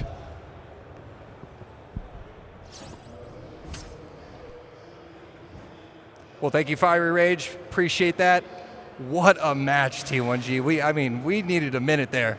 That was unbelievable. You literally cannot script a match like that. And I don't know about you, but for me as a caster, that's something you can't even dream up, what we just witnessed. You live for that as a caster, as a player, as a spectator, whatever it may be. That's why we're here. This is the beauty of the land. That's the beauty of the tournament. It's, I mean, everything you could ask for and then some. Just, I got to say, like, congrats to both players on an impeccable match. Yeah. What a tiebreaker. Oh, I my mean, gosh. For a 4-3 TB to be one of the best matches I've seen this year says a lot about the intensity level that those players brought to that one. Exactly. And the crazy thing is, so we have our 4th-seeded Bashi Man moving on to face number 1-seeded MREC. And Recall, the 5th seed, now goes down to the lower bracket to play the 6th seed RNG. Oh my goodness. The word stacked does not even begin to describe the level of competition in this tournament. We are very, very fortunate to have the players that we have here. It's going to be an incredible, I mean, it's already been incredible, and it's going to just keep escalating and increasing. Unbelievable stuff. Yeah, I mean, moments where I just feel like we as the casters, we're spoiled, right? We don't have to do any of the hard work, and we get to have all the fun here, really. Absolutely. But we got to thank everybody for playing, all of our staff. Appreciate Fiery Rage running out there, interviewing people. Man, and we hope you, the crowd, loved it. If that was your first impression of OSU, welcome. This is the Roundtable. Stick around. We're going to be here all day today and tomorrow. We've got an amazing tournament, some more amazing matches coming at you. But that's going to be all for now, T1G. We got a short break to our next winners quarterfinal. And we've got defending champion Rectagon next up facing Orange Juice. You don't want to miss it. Stick around as we keep things rolling here in our winners quarters at the Roundtable Level Up Expo. Bye, y'all.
know why we are here, Dante?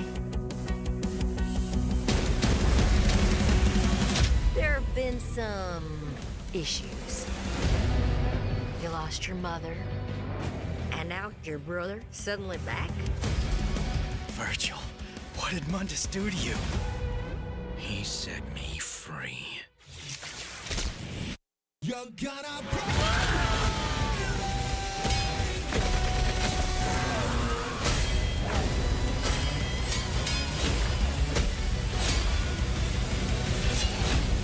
You and your brother both have roles to play in the coming Reformation. Mr. Magic Man, been meaning to tell ya. You got a little something right here.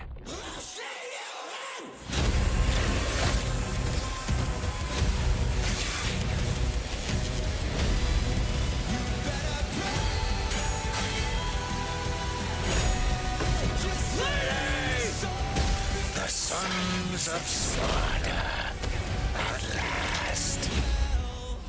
I hate to sound harsh, but this is the worst ventriloquist act I've ever seen. I can't even tell which of you is the hand and which is the asshole.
Hello, everyone, and welcome back to the Roundtable Open at the Level Up Expo here in Las Vegas. Wow, what a match that was, Dio. That was amazing.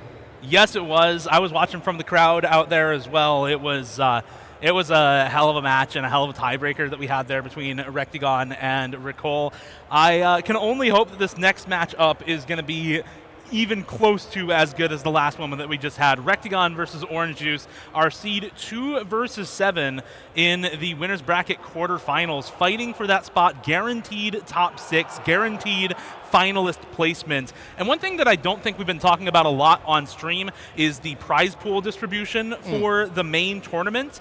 Once you enter the top 8, you get a full Wooting 60 HE for getting into the top 8. So on top of your cash prize, you're in the realm of now you get a full keyboard to take back with you also in terms of physical merchandise prizing. So win here in the quarterfinals also secures you that, and I think both of these players would be happy to take one of those home with them at the end of the weekend. See Rectagon there on the left and Orange Juice there on the right. Both players just warming up, making sure that everything with their setup is good to go for this impactful match. And then we'll get into it. Rectagon here, a player who is extremely well known across North America, and I think for most people, the single best tournament player in North America. Yeah, the reigning defending champion of this tournament too, Roundtable champion from last year is Rectagon. So he's out here with the 2 seed, proving his worth here, and he is certainly an opponent that everyone's going to be looking out for in this tournament. He's looking to make a deep run and potentially challenge MREC to defend his title of Roundtable champion. But Orange Juice, as we know him, has proven to be quite an interesting competitor this weekend. He's been making some waves en route to this winners bracket quarterfinals. Got by OWO Max in the round of 16, 4-2, before getting to this matchup here against Rectagon. And Rectagon played Fiery Rage, our very own Fiery Rage, in the round of 16. Handled business there quite convincingly, but I mean, what are you going to do against Rectagon? That is the question. You're going to have to play pretty well. You're going to have some pocket picks, I think, that'll work against a player like Rectagon, extremely well known for the mechanics, for the hard rock, but also for being a well-rounded player and a carry performer for OWC Team USA. And against a player like that, you really need some niche picks that you can dig into that will help to kind of unseat the general skill level that a player like Rectagon has across a wide variety of skill sets.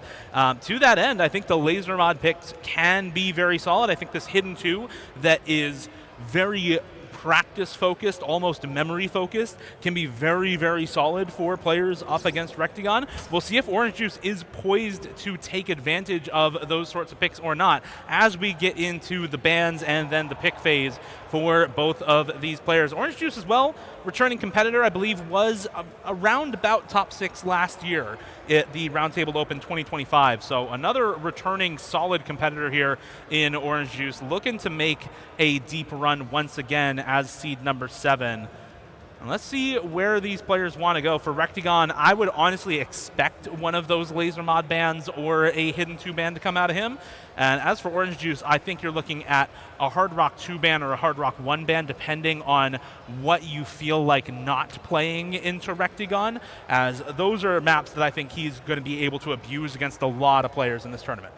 Yeah, absolutely. And of course, the bans from these players this tournament have kind of been all over the place with this pool in particular. I mean, we've typically seen a lot of laser mod bans, but in some matches, they have elected to not go for the laser mod bans and ban some more traditional maps. Again, it kind of depends on what your strategy is, if you're going to be banning towards your weakness or your opponent's strength.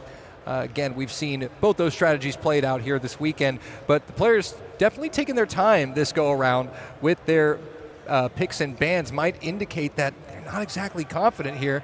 But like you say, it's kind of hard to ban against somebody like Rectagon because you know he's going to be good on so many different things. So do you go for his weakness, which he has very few of, or do you try and preserve and protect your strengths here?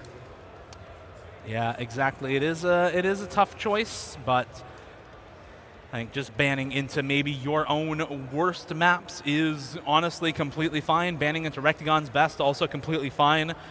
There's a lot of choice in this pool for a best of 7, right? This map pool has, I believe that is 12 maps to choose from in a best of 7. Each player only gets 3 choices, even if we go all the way to tiebreaker. So out of those 12 maps, you get 8 max that are actually taken care of. We'll have 4 left over, even if we get to tiebreaker. And it is going to be a Laser Mod 1 ban for Rectagon, so not too surprising there to see him ban out that Laser Mod pick. That is the one with depth and barrel roll. It is the one that is the more game-changing of the 2 Laser Mods, as wind up, double time is in stable also, right? So players are a little bit more familiar with that. BPM changing throughout the course of a map is a little bit novel, but there's no changes to the core gameplay elements in OS, whereas with depth and barrel roll, you are actually changing what it feels like to just play the game at a base level. And so I can definitely see players being less comfortable on that LM1 as opposed to the LM2 here, and Rectagon leaving that up for Orange Juice potentially, for himself potentially. Very, very solid player on some of the lower approach rate picks more recently as well for Rectagon. Let's see where Orange Juice wants to go. It does look like we have, I believe that is a No Mod 4 ban there. Okay. So potentially just banning out his own weakness for Orange Juice before picking into the Hard Rock 2 against Rectagon. It's a bold move, Cotton. See if it works out for him. Yeah, that's definitely a bold move to say the least. But also, before we get going on this match, I want to let you guys know the other match going on the B stream is currently Vespirit and Rykik are 12 and 13 seeds respectively. Currently, Rykik leads that one 3-2. So potentially close match brewing over there. Potential TB as well. And again, you got to take any chance you can to hear that tiebreaker. I mean, oh, absolutely. Oh, what a song. Yeah, I find it hard to root for either one of them because I know both of them pretty well, so I'm just waiting over here to see who to congratulate and who to say commiserations to at the end of that match as we get into our first map of this one, the Hard Rock 2 Afro Knuckle here, picked up by Orange Juice into Rectagon. Not the sentence I thought I would be saying. I thought this would be an early pick for Rectagon, a very, very strong Hard Rock player, very strong precision player in general. Orange Juice picking into this screams confidence on the pick, screams confidence in the setup on LAN as well. Absolutely, and like you said, it's a bold move, but it's also a high-risk, high-reward type of situation for Orange Goose, because if you're able to take the Hard Rock 2 away from Rectagon, that's not only a map that he can't pick, but it's a map that you took off him, and Orange Goose will find the early miss in this one. Yeah, the problem with a map like this is it is a little bit unconventional, it's a little bit tricky to deal with for a lot of players. We've seen pretty low scores on this, but Rectagon so far unfazed, 99.4 accuracy versus Orange Juice, down at 95 with the early miss. And that is not looking too good in the first half of this map. This is a very stark comfort difference as another miss comes out for Orange Juice. And yeah, I said it was a bold move for a reason. I said this would be a Rectagon pick for a reason. He is looking clean on it right now, just under the 99 accuracy at the moment. But what can you do truly against this sort of a score from Rectagon on the Hard Rock 2? I mean, not much, clearly, as you're seeing Rectagon putting up an absolute clinic right now on this beat map. 99% accuracy. I mean, it's just a slight act drop from Rectagon, but it's a phenomenal score nonetheless. And for Orange Goose, I mean, you can't fault him for a bold pick. You know, it's hard to have a clear-cut strategy against a player like Rectagon, but it will definitely take a map off the board, and now Rectagon won't be able to pick this map going forward. He's certainly got a few other maps he might want to pick, but again, it's going to narrow his choice of maps a little bit moving forward. So that's all you can really say for Orange Goose. Yeah, well, you can view it that way, or you can view it the way that I think about it for a breakpoint is you just gave him a free pick, and now he's got to pick against you as well, and you've got to take away Rectagon's pick from him on his own next pick or on a subsequent pick here. That is the full combo, 99 accuracy for Rectagon. It's a respectable score from Orange Juice, but it is not going to be enough, not even close, against one of the best Hard Rock players in the world. And I think to many people, there's some arguments to be had, but for certain top 2 Hard Rock player in North America, especially in tournament. Absolutely, but Rectagon is certainly in the conversation. That is much is undeniable. And now Rectagon will have, as you pointed out, a free pick here against Orangoose. And now the pressure is on Orangoose. Has to get that break point off of Rectagon at some point in this match, and is only going to have a couple opportunities to do so. And we'll see where Rectagon wants to go. It's going to be Nomad 2, Blue Zenith. Yeah, not too surprising there either for Rectagon to be picking into Blue Zenith here, as this is, I think, a skill set that he is generally pretty strong on, and we are already into it very quickly here. Extreme stamina and flow aim, something that Rectagon is extremely good on top of those hard rock picks. A lot of his top plays, hard rock flow aim stamina at higher BPMs than even this. So he's going to be right at home on a pick like this. And Orange Juice going to have to match that level of comfort here going into the first pick from Rectagon. Well, so far it's a good start for both of these players. Orangoose looking pretty good as well. But what we saw in the last match and what we've seen on this map this weekend is that a lot of times the stamina factor is what comes back to bite some of these players more so than the stream aspect of it. 4 minutes, 9 seconds in length. Again, for those just tuning in who didn't see it in the last match, that is what we're playing here. The stamina factor could be crucial, but so far it's a really good start for both players. It's a tie on the scoreboard. Spin to take the lead here. Both players just balancing on a knife's edge. 1/100 difference between the two of them at the moment. And that's all it takes for a slight score lead for Rectagon, up by a mere 200 points. I believe that might have gone in favor of Orange Juice. Regardless, basically tied at the moment, tied in accuracy for these two players, and effectively tied in score as well. Big act drop from Orange Juice, a matching act drop from Rectagon, but not nearly as large a one. That is a almost full percent down now for Orange Juice, and a solid 10K lead for Rectagon just off the accuracy. Orange Juice gonna have to hope for some more act drops to come through. And there's a few hundreds dropped there by Rectagon, but not nearly as much compared to what Orangoose dropped earlier. That's gonna narrow the gap to about 9K. Again, Orangoose gonna need a lot more help than that. It's about 7/10 the difference in accuracy. The FCs are still intact. A single miss will spell doom for probably either one of these players at this point. So Orangoose doing a good job to at least keep up the combo and put some pressure here on Rectagon. But again, is he gonna find those act drops, Dio? Let's see if you will. I mean, it is, at this point, a 0.6% accuracy lead for Rectagon going into this next Ki time. Another one of these longer stream sections. The act doesn't matter if you miss, though, Dolan, and there goes Rectagon, finds the miss aim on the second Ki time in these longer streams, proving to be a challenge for both players. Another couple of act drops to come through for Orange Juice, but paltry in the face of the miss from Rectagon, and now the score lead, 30K in favor of Orange Juice, looking to break point on that first pick. Yep, despite having worse accuracy, it means nothing if you've got a full combo and the opponent does not. And now the question is, does Orangoose have the stamina to finish this off and take back what would be a massive break point here against Rectagon? Yeah, Rectagon riding in Smokeout, complaining of lag for at least the first miss. I don't know if that second set of misses was also lag or not. Maybe safe to assume.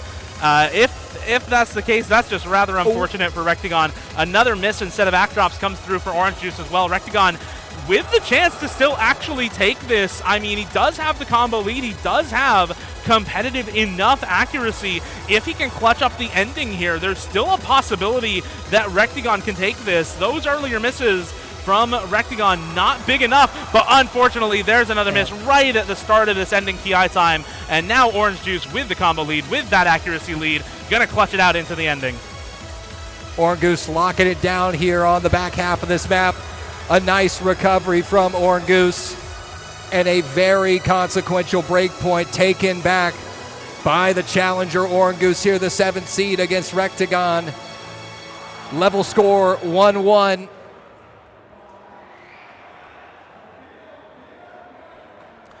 Yeah, and that for Rectagon is just rather unfortunate, but not every setup is perfect. Even on a perfect setup, sometimes you will still get lag as well. So it's a bit unfortunate. Hopefully no more troubles for him with that throughout the rest of this match, and we can get right back to it. 1-1 though to start things off. with the breakpoint for both players on their own first picks. And now you wonder, where does Orange Juice go? You had a relatively close no mod 2. You had a very one-sided loss on the Hard Rock 2. I'm thinking not into that Hard Rock 1, maybe into something like the Double Time 2, maybe into something a little bit different or more flow-aim focused like the Hidden 1. I think there's a couple of options there. If you want to go into something just completely different, I think even picking into the relatively consistency-focused picks like that no mod 1 could be solid, but no, it is going to be the Hidden 1 back into flow-aim for Orange Juice. I think that's a solid pick after a win on that no mod 2. Absolutely, especially considering how strong he performed on that too. The flow aim was really good. If anything, it was the stamina regarding tapping that he fell victim to in that map. So a logical decision here from Orangoose. We'll see if Rectagon can make it 3 for 3 on breakpoints, or if Orangoose will finally consolidate a pick in this match and take a 2-1 lead. Here we go, Hidden 1, round 3. All right, and here we are into Good Rush by Ebimeo. This is all hidden flow aim streams at about 185 BPM. So this is not really a tapping map for either of these players, and another miss to come through from Rectagon, and I just have to wonder if he's still having those troubles that he complained about on the last map, but he's not going to pause, and we are going to keep going through it. Players do have the ability to abort a map within the first quarter of the map, and that was definitely within the first quarter, so I'm going to assume that's not lag, and that was a genuine miss, because otherwise maybe we could have aborted before the going through with this next map. Orange Juice, meanwhile, still on the full combo, and another miss to come through for Rectagon, and this hidden flowing pick looking to be paying off so far. Yeah, Rectagon struggling a little bit here on Good Rush, and Orangoose is locking it down. Looks very comfortable. 99.68, almost 99.7% accuracy here for Orangoose. It's a wonderful score here on Good Rush. Halfway through, though, Rectagon trailing by 130K. It does not look like he's going to be able to take this point, barring a meltdown here from Orangoose, but there's plenty of time. But Orangoose just looks so comfortable here, Dio. He looks really, really solid on this map. I'm wondering why this was not his first pick against Rectagon. If this is the kind of score you can put up, I mean, a 99.5 FC on this is really, really strong as a showing from Orange Juice. So this is looking very, very good for him. And Rectagon, unfortunately, just having a bit too much trouble with this pick. And now Orange Juice, I think, is just going to take it away into the ending here. 99.45 on the accuracy. Does drop a little bit, but I mean, what can you do against a score like this? Even if Rectagon were FCing, it's not really certain that he would be winning. Finally, a miss to come through from Orange Juice right near the end, but that is going to be well above 900K for Orange Juice by the end of things. Very, very good score for him on this Hidden 1. Yeah, I think Rectagon can put this in the back of his mind, you know, knowing that he would have had to put up a really good score to contest this one. 953K out of Orangoose is a very, very good score on this map, and it is good for a 2-1 lead. But the pick now goes back over to Rectagon. Orangoose putting up quite a fight here against our number 2 seed. Yeah, Orange Juice looking very solid on that Hidden 1. Unfortunately, there's not a ton else left in the pool like that. I think you can make an argument for the Laser Mod 2 being relatively similar to that map. A lot more kind of gimmicky old map flow aim in that pick. It also starts out low approach rate at AR8. So there is a bit more of a technical challenge in playing that map. Rectagon, meanwhile, going to go right back to basics with another mechanics pick in the DT1. This one, a little bit of awkward aim, a little bit of burstiness, a little bit of finger control, all at a somewhat high 248 BPM. AR 9.7 is going to be very comfortable for both of these players, but it's all about the general DT mechanics on this pick. Yeah, and this map is now 3 for 3 on picks in winners bracket quarterfinal matches here. The top players in this tournament definitely love this map. It lets you strut your stuff here. It's just something that they can really get into and enjoy, you know? And that's what Rectagon needs in this moment after dropping those 2 maps.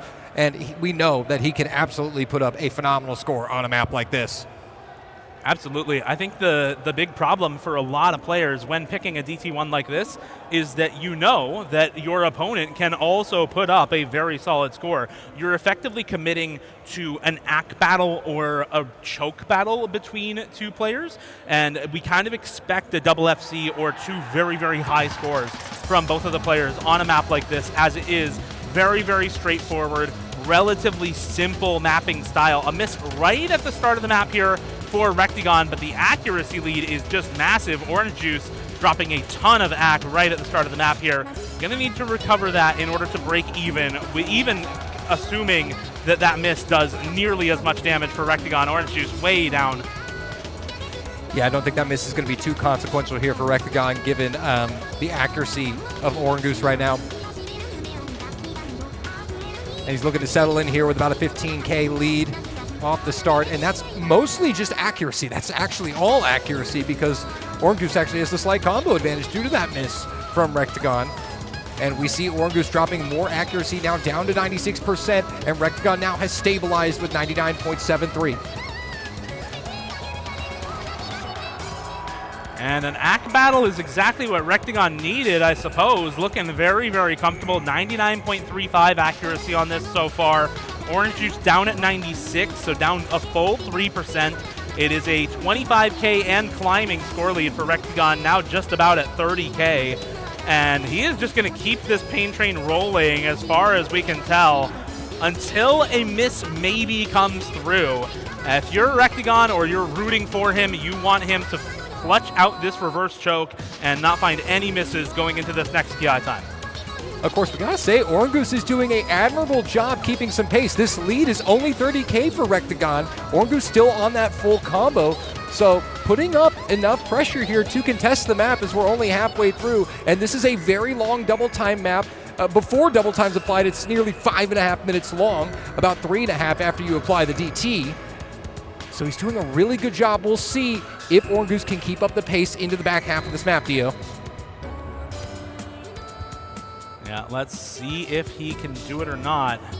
This is a relatively slow section. This is a lot of free combo for both players. It's actually going to even up the accuracy a little bit as well. Orange Juice won't really have to worry about any speed patterns during this slow section. But notably, the players are going to be a little bit jump scared if they haven't played this map. There's a very sudden return to high speed patterning out of this slow section. I believe just about at 3/4 of the way into the map. A little bit after this spinner, we get a couple of more sliders to come through. Very, very slow section here. And I believe it's after the end of this next combo. There we go. Yep. That triple burst there to get you right back into the rhythm. It is a bit jump scary, as you mentioned here. Final 1/8 of the map. Here we go into the ending. Both players still holding these massive combos. Rectagon on the reverse choke, Orange Juice on the full combo, but the accuracy so far in Rectagon's favor. And Orange Juice needs to pray for a miss very soon if he wants to try and take a breakpoint on this one as well. Rectagon looking very, very solid though. Only a miss right at the start of this pick, and otherwise flawless for Rectagon across the rest of this DT1. And I think at this point, Dolan, the damage is done, and Rectagon should be able to come out the victor 2-2 after this DT1. Yep, job well done here. 43,000 points, the final margin here for Rectagon on DT1. But props to Orangoose for keeping that consistent pressure up the whole way with that full combo. Just the accuracy is what put him out of it. But look at those scores, 1.074 to 1.031. Respectable scores from both sides. But now the scores are level as we go into round number 5. The pick is with Orangoose. We'll see where he wants to take this, Dio. Let's see where Orange Juice wants to go. I'm predicting the LM2. I think that's probably the best map left in the pool for Orange Juice. It is more on the kind of tricky hidden flow aim side, especially at the start with that lower approach rate, but it is the most similar thing we've had to the hidden one, which is where Orange Juice looked the best in this pool so far. So absolutely want to see the LM2 here picked for Orange Juice. If not that, I think something like a hidden 2 can be something really solid. Not really Rectagon's strong suit on the low AR hidden, and this is a practice map. It's a bit of a memorization map.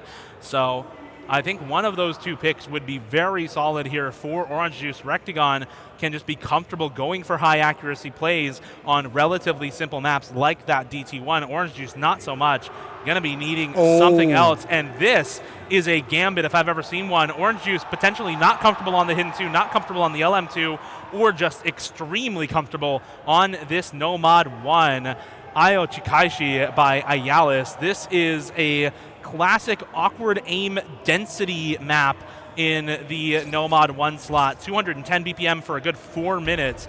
And this one is one that both players and a lot of people watching should be somewhat familiar with. It's a pretty well-known awkward aim map by Handsome, now known as Hihi. And this is, I think, a bit of an Ak Gambit once again here for Orange Juice, just praying to be more comfortable on this map by a slim margin than Rectagon. Yeah, maybe trying to play the consistency game. Picking a 4-minute long map here is Orange Juice. Definitely not one of the maps that we thought he would go for.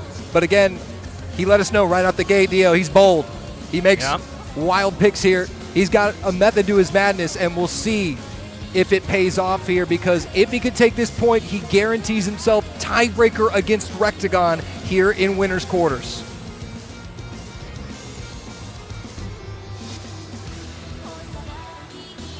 Both players just holding on to this full combo. No real issues for either of them as we continue into this Nomad 1.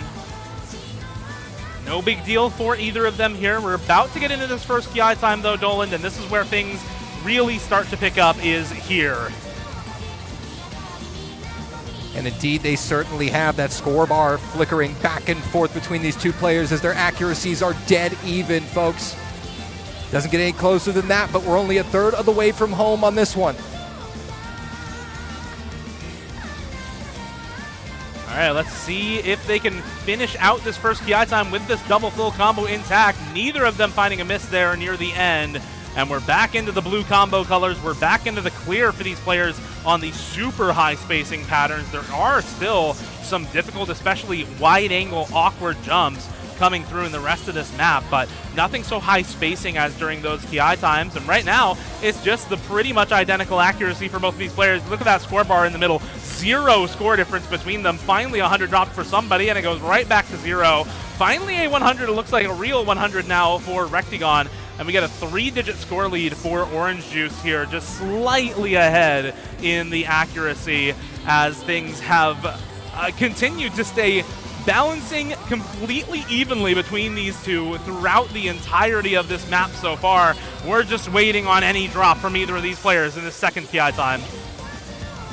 I mean, this is absolutely ridiculous here, but now we kind of see where Orange Juice was. His headspace wasn't picking this. He's clearly confident on this, is putting up a brilliant score, is leading Rectagon by 100, as I believe Rectagon just found another 100. It is a 2,000 point lead for Orange Juice into the final quarter of this map. We'll see if Orange Juice can close this out for point number 3 and guarantee a tiebreaker for himself against Rectagon, and that would really put Rectagon in a precarious position. Another couple of act drops for both of these players coming through, but super high accuracy for either of them. And this is a gambit potentially working out, and a miss for Rectagon on the 1/3. That question mark tells me he's very upset with that miss. But even if he hadn't missed, Orange Juice 99.8 accuracy still on the FC. That kind of act through those 1/3 near the end of this pick is absolutely ridiculous, and I think this is going to be top score on the map for the weekend if Orange Juice continues this pace into the ending. He is on an absolute tear on this beat map. That is an unfortunate miss for Rectagon, but it does not look like it is going to be matched. And Orange Juice on the precipice of approaching match point against Rectagon into the final sections here, Dio. There's one question on our minds. Will it be the full combo?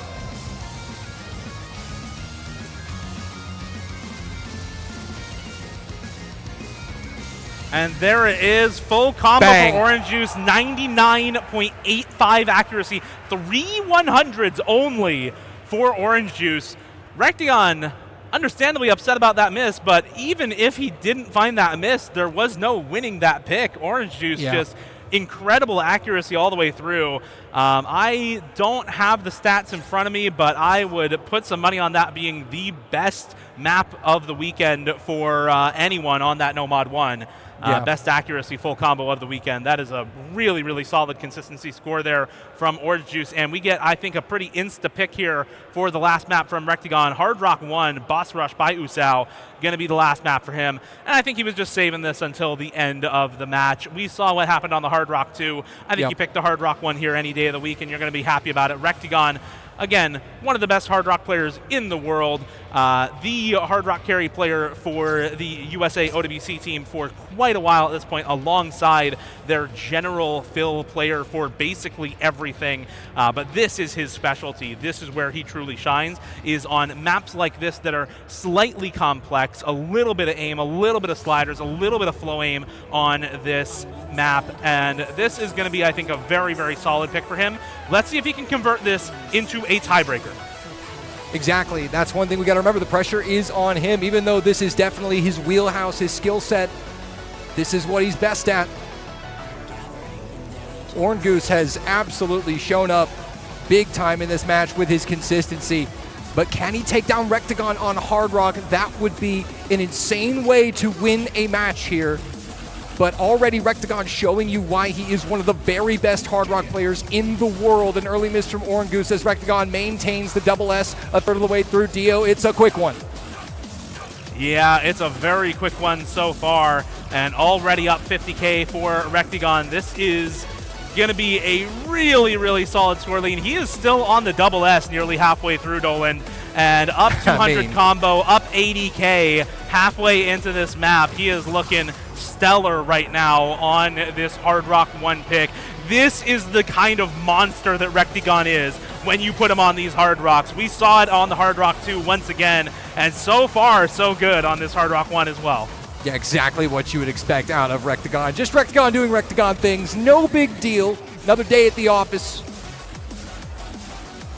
And he's looking to close this one out in style. There is 100 drop there.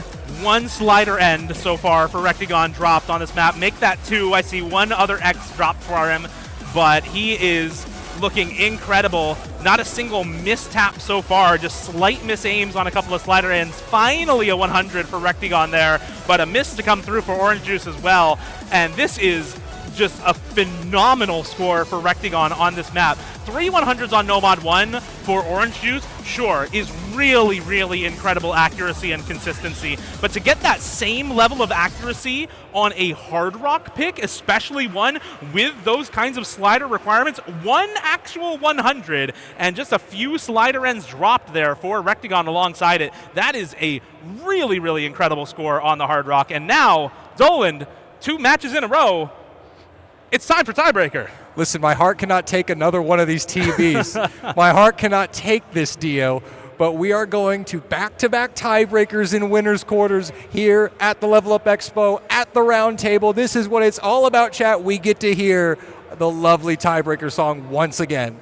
Yeah, it's going to be Eternity by You, originally a song for the Catch World Cup Grand Finals, and this time it's being reused. It was also reused in the OS World Cup this previous year. This map set, of course, it's not Catch, it's OS, and that is what we have here at the Level Up Expo. On the stage, 2 back-to-back tiebreakers and quarterfinals is a blessing, so I am really happy to see that once again. Both players just taking some time, I think, to get set up and get into this tiebreaker. It looks like we are ready to go as both players loading in to Eternity by You, a map by Drop. And drop it does. There's quite a lot of drops in this song. A lot of different sections. Starts off very flowy, moves into this kind of flow slider tech hybrid, moves into this kind of hard style tech with really high velocity sliders and complex slider shapes, moves into this kind of low BPM alt tech section, moves into a changing BPM section. There's tons of different skill sets in this map. A lot of it tech adjacent in this song. And here we go. Eternity by You for the second time in a row. Tiebreaker between Rectagon and Orange Juice. All on the line for top 6 in the Roundtable Open. Early miss there for Orange Juice, but one thing that we have to state is that the consistency that Orange Juice has been putting up in the back half of this match is incredible. If he can pull that out right here, right now against Rectagon, may very well be on the verge of one of the biggest upsets in this tournament yet. But Rectagon has not found a single mistake yet, just a slight act drop for both players, and that very early miss for Orange Juice. Yeah, I believe I saw a really, really early miss from Rectagon as well, so neither player on the full combo, but you can call them effectively the FCs, but there's another miss to come through for Orange Juice, and now Rectagon combo lead, accuracy lead intact for him in this first section. Not even a quarter of the way through this map. There is still a long way left to go, so this is by no means over. We are only a 20k score lead right now for Rectagon, but this is looking good for the favorite in this match so far. Absolutely what you want to see if you're cheering for Rectagon in this match. Looking solid, looking locked in, looking composed. Some early struggles here from Orange Juice. He's going to have to find some of that consistency that has gotten him to this point if he's going to want to take this TB. And one thing about that consistency, Dolan, this map doesn't play around. This is by far the hardest map in this pool, and that is on purpose. If we're using this tiebreaker to decide who gets into the winners semifinals, you want it to be a hard map. You want it to be something that players can flex their skill cap on a little bit, and that is right now what Rectagon is doing here, holding onto this high accuracy full combo. Orange Juice also on pretty solid accuracy here, 98.3 with that recovery. It's really just the difference of that one miss so far, and Rectagon holding on to this massive reverse choke is now built up a 50k score lead coming into this next mech tech section. Tons of aim, tons of overlaps here, as well as all of the bursts to keep track of, but neither player finding any major drops. No, Orange Juice actually does find the drop during that section, and Rectagon still keeps going. This is a absolute masterclass here from Rectagon at this point, and that score margin is flying towards his side. 75,000 approaching 80,000 points now. Orange Juice is going to need to see a miss from Rectagon sooner rather than later, and that is a long road to crawl back from Dio on a tiebreaker. 80k is massive. There is the miss from Rectagon halfway through, but 80,000 points, Dio, that's a long way back. Yeah, that slowdown transition is nasty, Dolan. It is really, really tough to hit a lot of those patterns, but Orange Juice manages to clutch up on a very difficult transition and holds now a 400 combo lead over Rectagon. But as you said, it was 80k. It's now down to 72k. It is moving Orange Juice's way, but it's coming very slowly. He's going to need to hold this combo lead for a long time, and you can tell, even with the accuracy lead that Rectagon has, it's still coming just very, very slowly. It's going to take a really long time for Orange Juice to bring this back. It's hovering around that 70k score lead. Just with the way laser scoring works, your combo multiplier does not keep going up alongside the combo that you actually have. So the effect on your score becomes smaller and smaller the more combo you get. That multiplier levels off after a while, and that's why the score lead is just staying put. It's all down to the accuracy right now, and Rectagon's at 98.5, excuse me, and Orange Juice is down at 97.8. So Orange Juice needing to pull up the accuracy or needing another miss from Rectagon, maybe on that pattern. No, neither player finds it. That Both was of them absolutely massive for Rectagon. Oh, but he does find the break, and oh, but Orange Juice trades it immediately, and that may very well have been his chance to win this match, as there's only a quarter of the map left, Dio.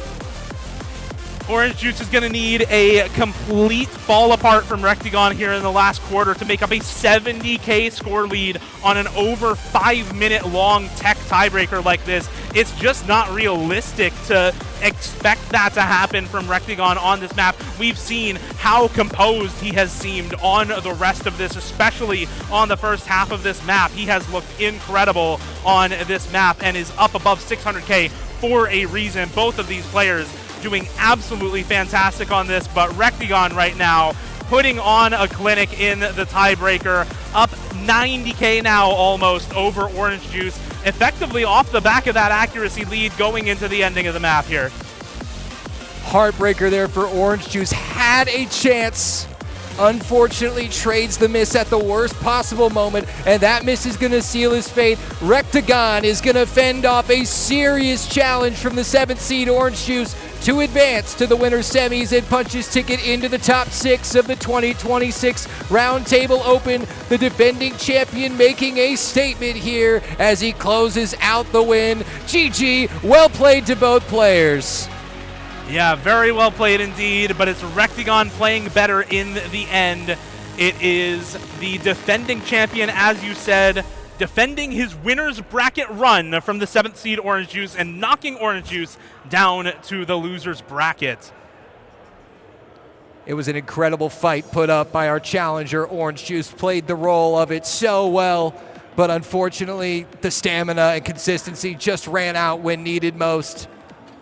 Heartbreaker, and man, he made Rectagon work for that, but there is your winner, the 2nd seed Rectagon, advancing.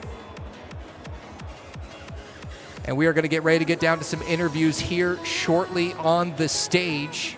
Just getting that set up as well. What a treat getting to see Tiebreaker in back-to-back matches here, Dio, at the Roundtable Open. It's what you love to see. It really is a treat, and I think having this happen on the stage matches, when we actually have our stage matches in winners quarterfinals, is really a blessing once again. I'm very happy with how those matches have turned out, and getting that double tiebreaker has been phenomenal.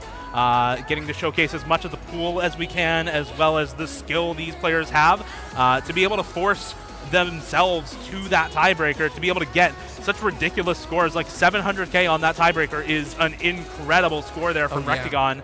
So same goes for the 600K from Orange Juice as well, right? And this then was a very, very close that score match. from Orange Juice on the No Mod 1 to get that third point. That was incredible stuff. And that's why these players are the best in the world, and the field is just so stacked and so deep. I mean, I know we say it every single match that we're up here, but when you see performances like that, you just have to reiterate and be blown away by the level of the field. So we're going to now go ahead and switch things down to Fiery Rage, who's on the stage to interview our players. Thank you, Dolan. I'm here with Orange Juice. You took 3 points off of Rectagon, who's favored to be one of the top 3 at the very least in this tournament. How do you feel about that? That's cool, I guess. Damn, I'd have rather won, but that was pretty fun. That was a really fun match. Yeah. Yeah, no, it's definitely disappointing to go out with a loss, but I mean, still got to lose his bracket at the very least, so you don't have to worry about that too much. Still potential to get back into the top 3 from that way. You had some crazy scores, honestly. Blue Zenith, almost FC on that. Good Rush. You had a hidden play that was absolutely insane on that. So you were kind of popping off, honestly. I think a lot of people were surprised that you were doing so well on a lot of these maps.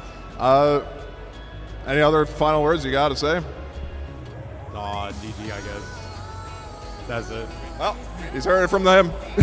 We'll leave it at that for now. And now we'll move over to Rectagon on the other side. We'll probably keep this a bit brief. Alex, you were getting a bit of technical issues, which kind of plagued the tournament, but it definitely, or not the tournament, but the match, but definitely didn't impact the last 2 maps at the very least. So you're progressing. You're going to be facing a winner off against Xylus and Decathlon. How do you feel about that potential matchup? Oh yeah, so I think these computers might have a few problems. So Joe told me, Bashiman, when he went up against his opponent, he was getting the same issues as I was. I think the deciding factor for me was kind of gambling that the lag spikes don't happen at crucial moments. And for the tiebreaker, it kind of did. I don't know if you saw the miss, but I lag spiked and then I just missed an entire pattern or something. But yeah, I'm excited to see who will come out on top between Xylus and Decathlon. Yeah, we'll try and get that fixed before the next match, hopefully. But didn't affect anything at the very least for you. You're going to be progressing on. So any other final words you got, or is that it? Good luck, everyone. Fair enough. That's it for now. Back to the casting desk, you guys. Thank you very much, Fiery. And we are indeed going to get another couple of matches up here, or rather one last match, as he said, Xylus versus Decaton. Xylus, pretty solidly the number 2 tournament player in Canada next to Zudinator, has been a consistent force to be reckoned with on that Canadian OWC team for quite a while now, whereas Decaton, another consistent force to be reckoned with on the USA OWC team. So it's another clash of titans here in the winners quarterfinals between those two. And some updates in the losers bracket. We have another couple of matches that are finished up now. Rimmer, seed 22, upsetting Zivzare, who was also upsetting Caleb Shucks. Both of these players upset their opponent in round of 16, losers bracket 1. Rimmer now upsetting Zivzare in losers round 2 to make it into losers round 3 in the semifinals and facing off against seed number 7 Orange Juice. So that is a very, very deep run for a very low-seeded player. We can talk about Kama as well, but as a former USA OWC player, I think the expectations are high for him from the start. Right, Kama is a 20 seed. We kind of just look at that. Are you kidding me, man? Really? Yeah. Really? But I mean, to see 2 players who had to start the day in the lower bracket advance to top 12 is just incredible. It just, once again, another testament to the depth of this field and the skill level of all 24 players who qualified and earned the right to be here. But I'm very excited for our last winners bracket quarterfinal match between Xylus and Decaton. That's going to be an amazing match, as they've all been so far. So can't wait to see that. Absolutely. Same for me. I'm super excited as well. We're going to get that set up, and we're going to be back very soon with Xylus versus Decaton in the winners quarterfinals. Thank you all for watching. Come grab a snack, come grab a drink, and come back to join us at the Level Up Expo for Xylus versus Decaton.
Hello, everybody, and welcome back to yet another winner's bracket match here with the Roundtable at Level Up Expo. We are here with yet another exciting one today. Two of our top-seeded players, Xylus versus Decaton, both coming from different regions entirely. Canada versus the United States, Texas's very own. I am joined today by Fiery Rage. Welcome back to the booth. Glad to see you off stage back here again.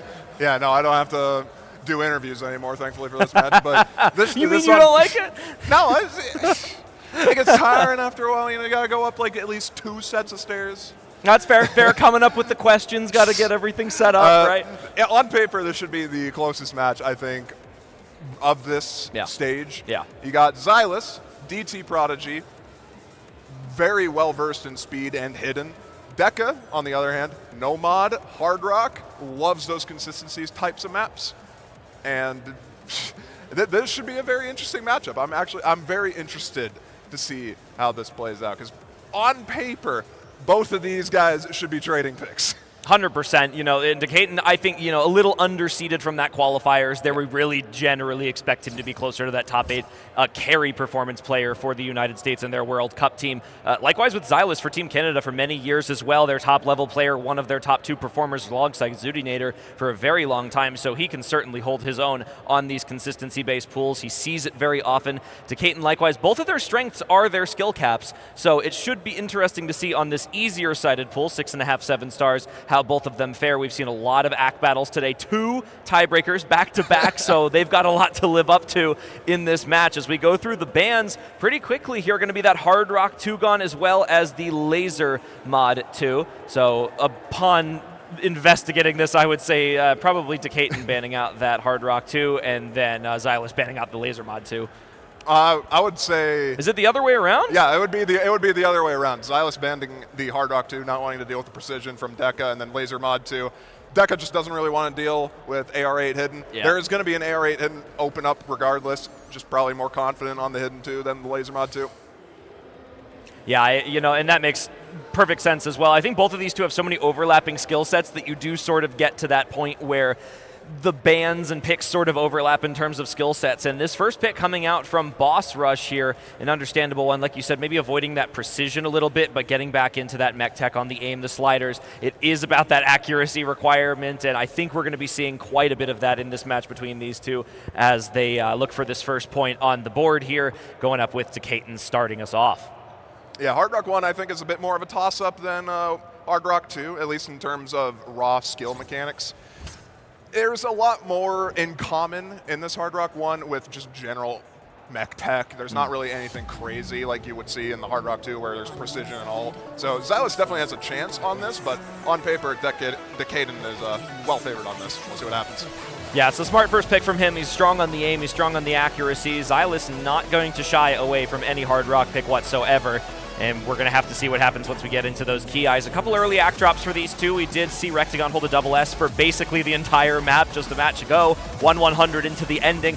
Both of these two equivalent level Hard Rock players, especially with Decaton and how he's been playing lately across all mods. And as we get into the starting of the map here, it's a very, very early break for Xylus, and another one to come out there, so that's two already. Decaton going to be starting off strong on his own pick. He's already found that weak point. Yeah, 1x100, I believe, so far, and that was at the very first, like, 50 combo of the map, so very confident on this so far. Holding on strong through the first course, got a little bit of a calmer section here. You can still miss on this, but we'll see what happens after the next slow part coming up right about now. Yeah, this pause right here, both players get a chance to see a strong performance starting off 1-100. Gonna match that performance from Rectagon if he can keep this up for the entire rest of the time, just past the halfway point now. 472 combo and climbing the accuracy. Another 100 to come out from Decaton, but not a miss, and that is key as he holds through still.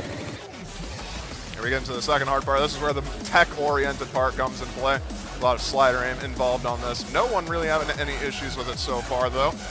Seems to be settling on quite comfortably. Just that early miss from Xylus. A quarter of the map left to go, and there is just nothing he can do about this. Those two misses too early, and Decaton is simply too strong on this. Does drop a couple more hundreds, but it doesn't matter. If he doesn't find the miss, Xylus is down and out on this first pick, and Decaton showing off the Hard Rock. Unfortunately, only one in the pool right now, so there's not too much to branch out afterwards, but the aim really going to be a strong point for him as well. Maybe that No Mod 4 opened up with the slider aim here. This is going to work wonders for him into the ending, the final stream, and Decaton opens up with a full combo. Xylus recovering very nicely at the very end there, 870k, so not a bad score by any means. Just unfortunately, those two misses were quite literally what decided the map in that case, alongside the slight accuracy advantage that Decaton had. But Xylus now on his own pick, hidden or double time. What do you think? That miss was a little bit unfortunate to come through there, but it does, you look at the accuracy, and I think it wouldn't have made a difference anyway. I think this next pick for Xylus, he's got to look towards the hiddens. I think if there's anything you're going to capitalize, it's going to be those slots, and it does look like already that hidden one good rush. So we're going to be going into the flow aim, the spacing changes, D-Cell, XL streams, Ebimayo's good rush, and we've seen this a few times today. It's a fan favorite, of course, going through. And this is the consistency-based map. It's about that density hidden reading, and that is Xylus' specialty with this flow aim.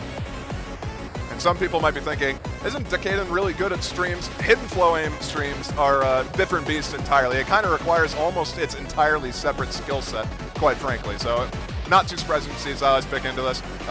Pretty early accuracy drop from him, I think. Yeah, the accuracy drops are going to be a little bit of a tough point here but it really is going to come down to that miss section there when the spacing comes through. That's what sort of has given this map away recently to all the players who have held through. So the accuracy is sort of a confidence point for Decaton, but I don't know if it's going to make too much of a difference if we see a break come out from either side. Xylus is down, but he is not out. Only 15k down, about quarter of the way through. Yeah, just the early act drops. He's settled in pretty comfortably to the map itself proper, so shouldn't have any more issues. Just comes down to whether or not these players can aim these spaced difficulty spikes. So far, not having any issue. We're going to be coming up to one right now, though. Both players hitting it. No issue at all. Oh, okay. Well, Xylus missing on the part immediately after is not going to be helping things. Decaton now with full advantage, and he drops as well on that space stream. So a double break from both players here. We're bringing it back to even 31k. It's the accuracy advantage for Decaton by a pretty sizable amount, almost 5 times the 100s for Xylus, just over. It's the singular set of misses for both players to really make the biggest difference in here, and it's going to be about these combos into the ending. That score lead growing for Decaton with that accuracy difference here as Xylus finds another 100, a couple more 50s there as well, a big slip up, and that's a break. A miss on one of the slower sections. That's not what you want to be seeing, as well as these accuracy drops. Very unfortunate, but Decaton once again in the driver's seat. Still one more space difficulty spike after that one, of course, but he has firm control of this pick right now. Xylus just cannot find a combo at the latter half of this map, unfortunately. This is going to be an unbelievable break point for Decaton to give him this strong start that he was looking for. Xylus trying to hold through as best as he can, but this 650k is not enough going up against this onslaught from Decaton right here. A singular miss towards the middle of the map, and we are looking to come close to that 900,000 score in the ending as Decaton finds one more miss to finish it off, but that is a confident victory again as Decaton shows off in the early onset here. 2-0 now with a break point. 2 100s on that. Absolutely insane accuracy coming out from Takeda on that, which is definitely the main reason he won that combo as well in his favor. But very solid break point, and now he has a bit more room to maneuver at the very least. He can experiment a bit more, maybe go for something that he's not entirely confident that, you know what I mean. He could go for the Nomad 3, for example. That's a bit more of a toss-up-y pick, I think, if he wanted to go for that. That's definitely within his skill set, though, so I wouldn't be too surprised to see that being picked by him. Could also opt for pretty much any of the Nomads, honestly, and Nomad 4, it seems like, is going to be the one. That's the tech-oriented pick, not horribly surprising after Hard Rock 1. Yeah, I think that was the one that we sort of mentioned coming out right after that slider aim-oriented pick on Boss Rush with that Hard Rock one. This is overlapping skill set entirely. It's a little bit more flow aim. It's a little bit more snappy. We sort of described this earlier as the mech tech pick, so it's got those elements of control that you expect from the tech maps, but also the mechanical ability with the flow aim and the streams coming through, and it is going to be that slider aim, which the Kaiten was just looking so strong on earlier. And right now, it's down to Xylus to find his first point. It's 2-0, 3-0 up on Decatur with a break point. We have yet to see a player come back from anything close to that in their matches today. So this is sort of the point of no return for Xylus as we look into the early sets of the map here. No early breaks coming into the first key eye section right here. This is where we expect to see the map start to be decided. Both players hitting the first space stream, so we're looking at some confidence here. The act drops are going to be key. It's already a % difference for Xylus as they both hold through. The first break is going to send this flying to one side. Have settled in quite comfortably at the very least. No massive act drops from any of them. It's going to be a bit of a tricky pattern upcoming here. We'll see if anyone drops on this one right here. Nope. All holding through that just fine. An accuracy drop for Xylus. Quite a lot of accuracy drops for Xylus, actually, which is not going to be helping things, but full combos intact for both sides. A lot of accuracy drops. Finally finds the drop there. I was kind of worried that was going to happen with how many hundreds he was getting on those streams. Felt like he was misaiming those. Well, an unfortunate break from Xylus, and again, that's the point that we sort of said it couldn't afford. It is Decatur to still hold the full combo at the pause. Both players get a chance to have the scores revealed to them, and Xylus now fighting the uphill battle of the day. He is fighting to not only stay in this match, but to stay in the upper bracket, so this is a loser's bracket relegation match, if you will. Losing this will send Xylus packing down to the lower half. As Decatur will advance to the next round, he needs to see a big turnaround here and a big combo break from Decatur in order to make that happen, and he is just looking so strong on this Nomad 4. The control is there, the accuracy is there. He's got half the 100 count of Xylus to boot with the no misplay, and as we come into this final section here, it is all down to Decatur holding the full combo. He does miss it, but he does still hold the lead. Xylus got the combo, though, 100K. This is possible if we see some misses from Decatur. He's gonna need to FC the entire rest of the map, and he's also going to need a lot more breaks from Decatur, and unfortunately that zigzag pattern is so tricky to hit properly, and Xylus breaks on it. Decatur also drops, but not enough time left to really make any meaningful difference now at this point. And that is an unfortunate scenario for Xylus has come to fruition. It is going to be the 3-0 for Decatur, 750,000 score. What an average from him this match thus far. This has been a borderline full combo, if not full combos, on every single map in the pool that we've seen played thus far. He is just putting on an absolute clinic in this upper bracket match right now as Xylus, with some amazing scores himself, tries to keep up, and a 3-0 match point for Decatur now, looking for just one more to close this out. Yeah, that's the problem with best of sevens when you're faced off against when you're up against like a player like Decatur. If you lose one of your maps, if he consolidates that breakpoint immediately after, as Decatur just did, your back is immediately against the wall. You have to immediately think of a plan in order to do anything. Luckily for Xylus, he does have a few outs here, which I think are pretty good for him. Hidden 2 if he wants to be a bit risky. Decatur might have practiced it, so that's not necessarily an ideal pick, I would say, but DT2 and DT1 more than confident on, so he would definitely, I think, consider going into those two at the moment. Yeah, I think there's a lot of options for him here. Xylus pretty good at the flow aim, but it is a contested skill set, so maybe that Nomad 2 a possibility. Both of the DTs, Xylus known for being very proficient in speed skill set, so maybe that DT1 to come out there. He went hidden too. Oh, man, so he is going for the reading. He is going for the practice on here, and honestly, it's a good gambit. It's a single reset combo on every single hit, so there's no combo colors to trace here. They're all perfect stack overlaps on the hard patterns, which means that it really is going to come down to not overthinking the map, if you will, is a good way to put it. Yeah, no, there's two intensive reading patterns in this map in particular that I think are going to trip up a lot of players if you have not practiced the map, which I hope both of these players did. There's a triangle pattern halfway through the map and a square pattern that's near the tail end of the map, and those can get pretty tricky, especially at this density at AR8. Yeah, and the hidden is going to make that just doubly difficult. Again, the perfect stack overlaps, not a skill set that everyone is super comfortable with. More accessible on the end with this map. Again, you know, if you practice it a couple of times, you got those 1 or 2 overlapping patterns that you could practice up, maybe go for. But there are still some dense patterns in between. You've got streams like that. You've got these linear triple overlaps as well thrown throughout the map. These doubles, they are just absolutely everywhere and an absolute classic map for our tournaments. So both of these players should be pretty well versed in this as long as they have prepared themselves. Xylus to find the first 100, but it is going to be about the breaks on those overlapping sections as we get into sort of the core section of this map here before the first overlaps. Yeah, this is where the map, it kind of introduces you to the concept in these early stages. There's not a horrible amount to miss on until you start getting into these more linear patterns, as you just saw right there. This is where the map starts getting a bit more tricky. You have to start concentrating on where your cursor is, and no one having any issues with the beginning at the very least. We're going to be hitting on the first hard part here. No one having any issues there, and the second hard part, unfortunately, is immediately right after that. Here comes the triangle. Let's see what happens. First big section with the overlaps, both players going into it strong, no breaks into the middle of it, and both make it through cleanly. It's 2 100s for both. Score going to flick back and forth between the two. Now there is nothing separating either of them. It's going to come down to the next break or 100 into the ending here. Who is going to take it?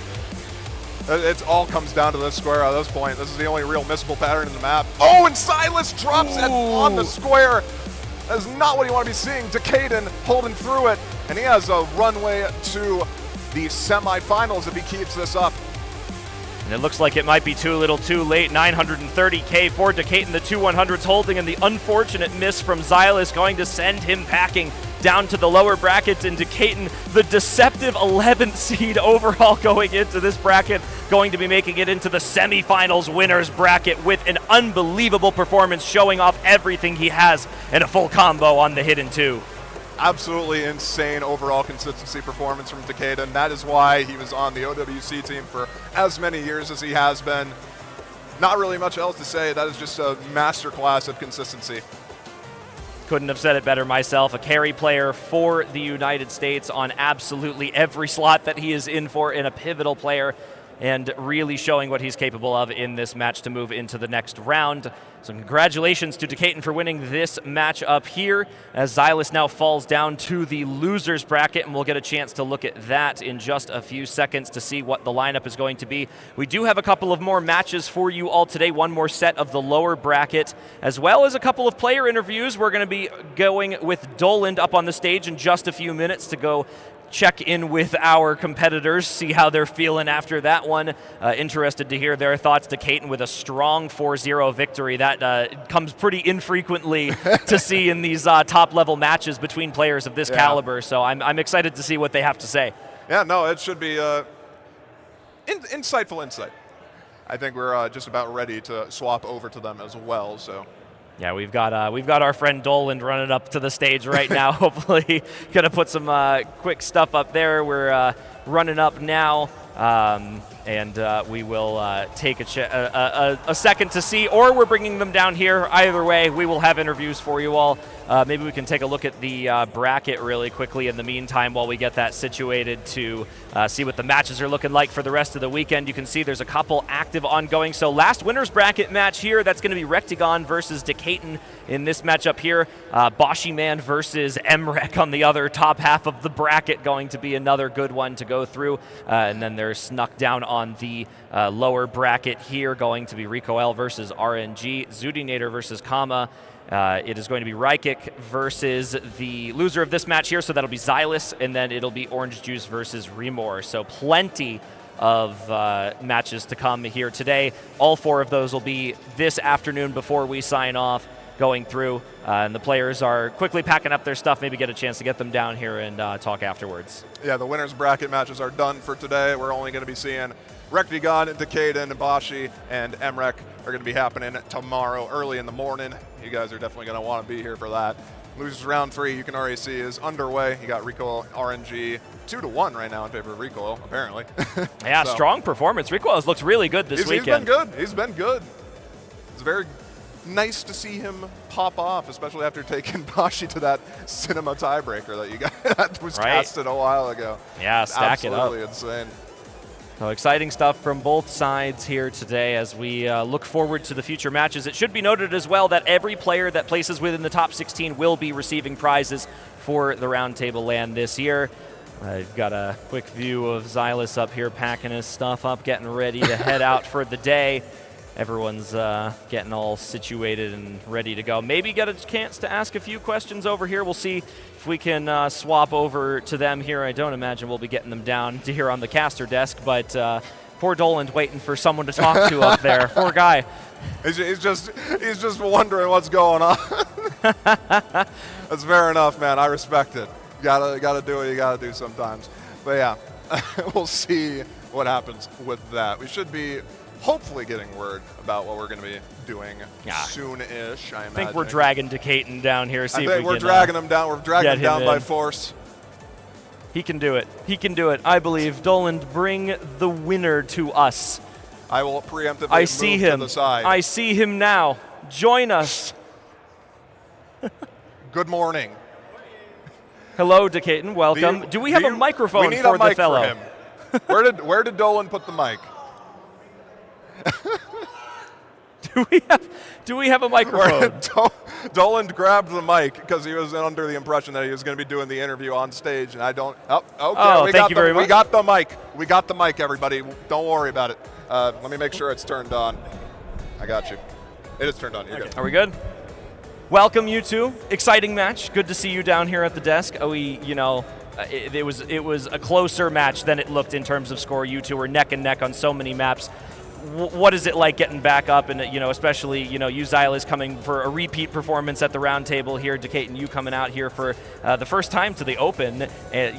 How are we feeling after getting up in front of a big crowd here on the stage for the first time? I think you want this to be okay. No, we have to move. You guys can stay there for us. You guys are fine. Don't worry about it. I'm feeling pretty good actually. I feel like, surprisingly, I feel pretty comfortable on these setups. I feel like I get adjusted really easily, and I think that's played a big part in my confidence. And even though I feel more nervous on LAN, it's like, I feel like, just like if I get in the zone a little bit more, it doesn't matter. Okay. The mental aspect, yeah. I like that confidence. I like it. It's always nice to have a family reunion with my brother here.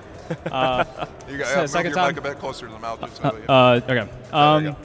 I will say, if anyone was active with my activities today, I may have been focused on something else that took a lot of my energy and time. And by the end of it, I may have been a little too burnt out to the point where it felt unhealthy to play the game. That's fair. And 11 stars and 12 stars do that to you. Try to get some rest. And I didn't really consider about practice on pools like this. When it's best of 7 and the pool star rating is quite low, it's it always tends to feel like just play and hope for the best, which is what I did. I tried my best, but sometimes people are just too good. I'm excited to see the next winners bracket matches.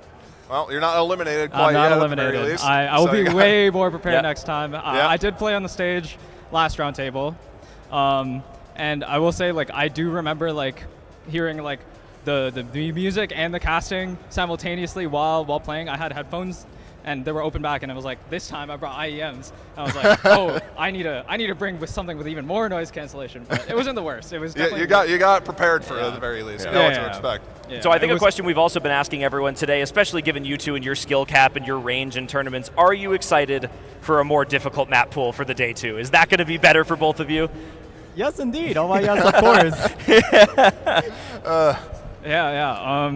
I hope I hope to not pick a 4-star Hidden 2 next round. Hey, hey, fair. There's 2 hard parts. There's 2 hard picks. You never know. It was I might have fallen asleep where I missed. You know what? Fair enough. Fair enough. So it was still really fun. Exciting always stuff. fun Well, to play on the stage. It was great to see you two play. The match was super close. It was awesome to watch. So thank you two for joining us up here. We appreciate it. It was an exciting match. I hope to see more from the two of you and the winners in lower bracket. See you sort of advance through the stages into these harder pools. See what you're really capable of and show off. So thank you again for joining us. We've got a couple more matches for today. Got to be up on the stream. We'll swap to the lower bracket afterwards. We've got 4 matches left on the day, and I think we're going to take a quick break between now and then. So thank you all for joining us for the last upper bracket match of the day, and we will be back shortly with as many of these lower matches as possible. Probably and, 1 or 2 is my guess. Yeah, a couple of We're already running a bit late. We've got to get out of here before the venue closes. So we'll swap over as soon as possible, and we'll see you all on the other side. See you guys then.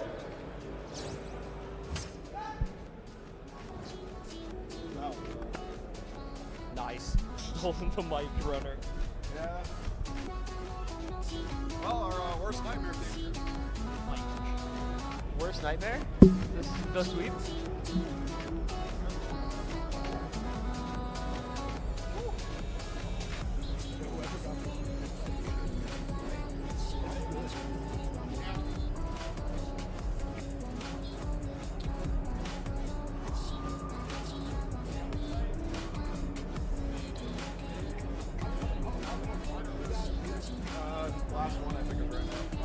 The last block with 2 matches, I believe.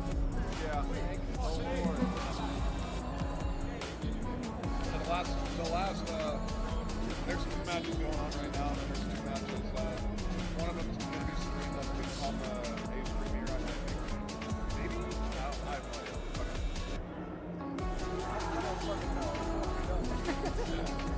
It's been a long day. For real. Very least Sundays for 6 hours.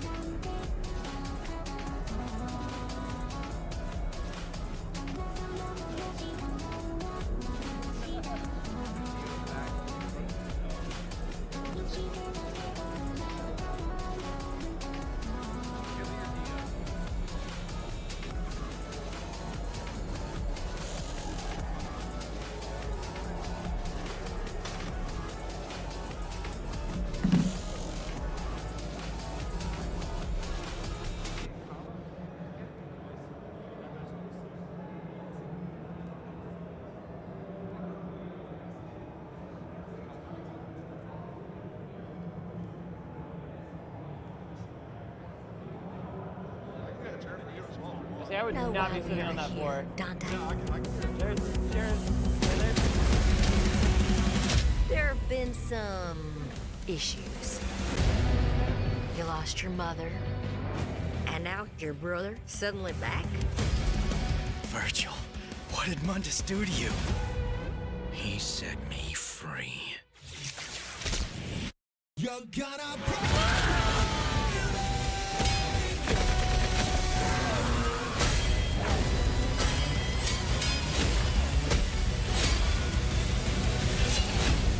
You and your brother both have roles to play in the coming Reformation.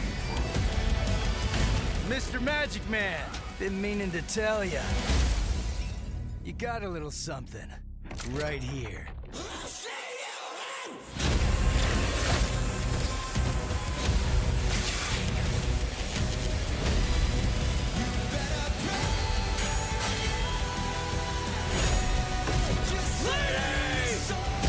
The Sons of Sparta, at last. I hate to sound harsh, but this is the worst ventriloquist act I've ever seen. I can't even tell which of you is the hand and which is the asshole.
Hello and welcome back to the Roundtable Open at the Level Up Expo 2026. We are back with our next couple of matches in the losers bracket, and these are going to be a little bit different from the matches that we've seen so far. This is the start of the semifinals, which means we are on a brand new pool for just these next couple of matches to close out the day. I'm Dio. This one guy, how's it going, man? Yo, man, it is going. We're on stage still. We're still kicking. We get to go on a new pool that's going to be very exciting. So, looking forward to it.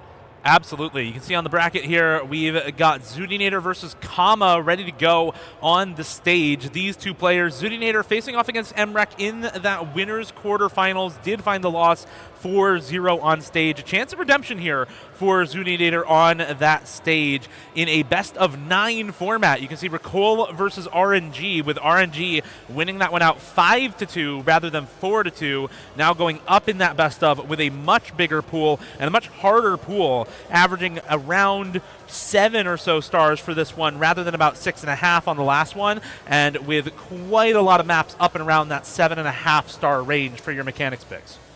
Yeah, this one is really going to start to separate out the top caliber of players that we have here. It's a pretty big jump from the previous pool, and I am excited to see what the skill cap looks like on our remaining players in this bracket. You know, we've got some top-level players, and now they get to really show what they're made of on the remaining couple of pools. And, I mean, we've got our custom in the Hard Rock 2 for the first custom first of custom the tournament. And then some new laser mods that we're possibly going to get to see as well. So a lot on offer in this pool that we have not gotten to see yet in the tournament. So hopefully players get settled in, get set to go, and we can get some exciting matches going. Yeah, absolutely. I'm really looking forward to it with this new pool. As you said, the custom from Nick, that Hard Rock 2. A couple of other bangers like Kalakakla in the Hard Rock 3 Jetpack Race in Nomad 1. I'm really looking forward to a lot of these songs, as well as some very different laser mod picks. We're looking at Freeze Frame. We're looking at Synesthesia and Approach Different paired with Easy. We're looking at Traceable, some mods that these players haven't encountered before in tournament so far here at the Roundtable, as well as some mods that they haven't seen since the qualifiers in that Traceable for the LM3. There's the pool for you if you want to take a look. Jetpack Race in the Nomad 1, Superliminal in the Nomad 2, Step by Step in the Nomad 3, Energy Synergy Matrix in Nomad 4, Thinking of You Nomad 5. I'm very much looking forward to seeing some of these older maps in the laser mod pool. I think we ended up with quite a lot of old maps in this pool by coincidence, but they're going to play very, very differently, but just because of the chosen mods. Yeah, I think, a big part of what makes this pool really stand out to me is you have this excellent mix of kind of new and old maps, and there's also a fair amount of known and hyped maps. Everybody loved Jetpack Race in OWC this past year. Desert Theater is a classic hidden one that we're seeing again here. I mean, for heaven's sake, we've got Senden Life for Hard Rock 1. Like, it's some really well-known maps that really fit in whatever niche they're pooled in quite well. So very excited to get to see some maps that I think players and spectators alike will be familiar with, in addition to some new options like you're talking about in the laser mod pool. So it'll be an exciting one. Also, we get kind of some expanded skill sets now that we have a bigger pool, right? There's a true Nomad 5 in this pool, that real Nomad 5 tapping pick. The expanded out reading laser mods. So some different options on offer for the players to expand their choices. Should make for a good scene. Hopefully get into the match very soon here as we get set up for both of these players. Looks like we should be into it relatively shortly here. I do see them, I think, just getting set up and making sure that their setups are good to go. So hopefully into the lobby shortly for both of them. As we are starting a little bit late for this one. This was originally scheduled for just before 7 o'clock. It is now about 7:30, so hoping to get started as soon as we can with this one and then get our last match up on stage as well. We've got one more stage match for you coming through in the losers bracket. It's going to be Orange Juice versus Rimmer for our last stage match of the evening. Yeah, and of course, the winner of that one will have they'll know their opponent pretty soon after, if not before they get into it, depending on the timing. With Silas and Reikic, that other losers match in that same portion of the bracket. So we'll have our matchups for the first losers round tomorrow set up.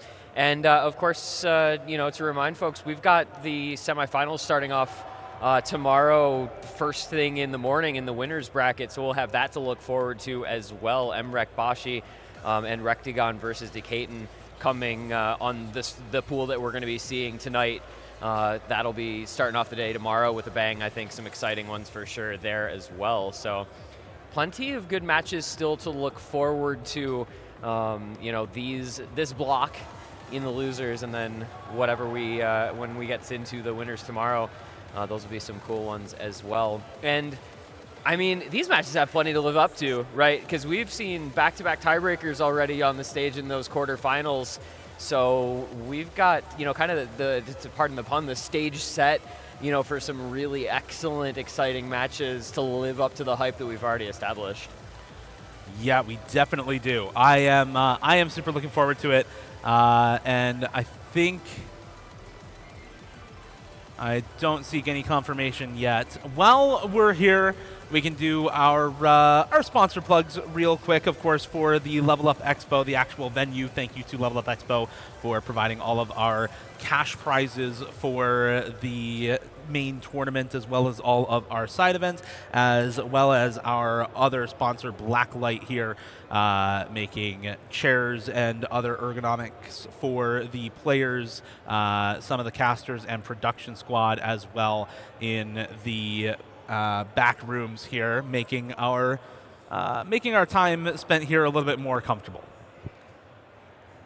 That's like, it's an underrated sort of thing to have, is a little bit of added comfort backstage for the production staff, because they're doing the Lord's work for just absolutely insane hours. So yes, shout outs to Blacklight for even providing for those guys on top of everything else that they do at this event.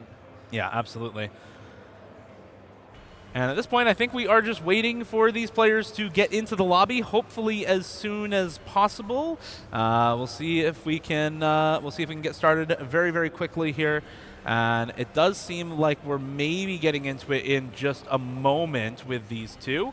So hopefully we'll be getting started very shortly. Just to talk a little bit about this matchup, Zudinator and Kama, I think somewhat similar players in terms of some of the things that they like. Zudinator more of a hidden preference, Kama more of the hard rock DT preference, but neither of them really into the stamina DT especially, or the speed stamina in general. Kama as a player, very well known as somebody extremely strong on finger control and accuracy when it comes to burst maps, things like the DT2 and DT3, but not somebody who's really solid on something like the Nomad 5. The same goes for Zudinator, not really wanting to play a lot of those speed maps. And as we start talking about the players, they get into the lobby, so I guess talking about the matchup is all we needed to do. We're going to get into this best of 9 starting very soon here. Once again, first to 5 going to be taking home victory here in the losers round 3 in our semifinals bracket.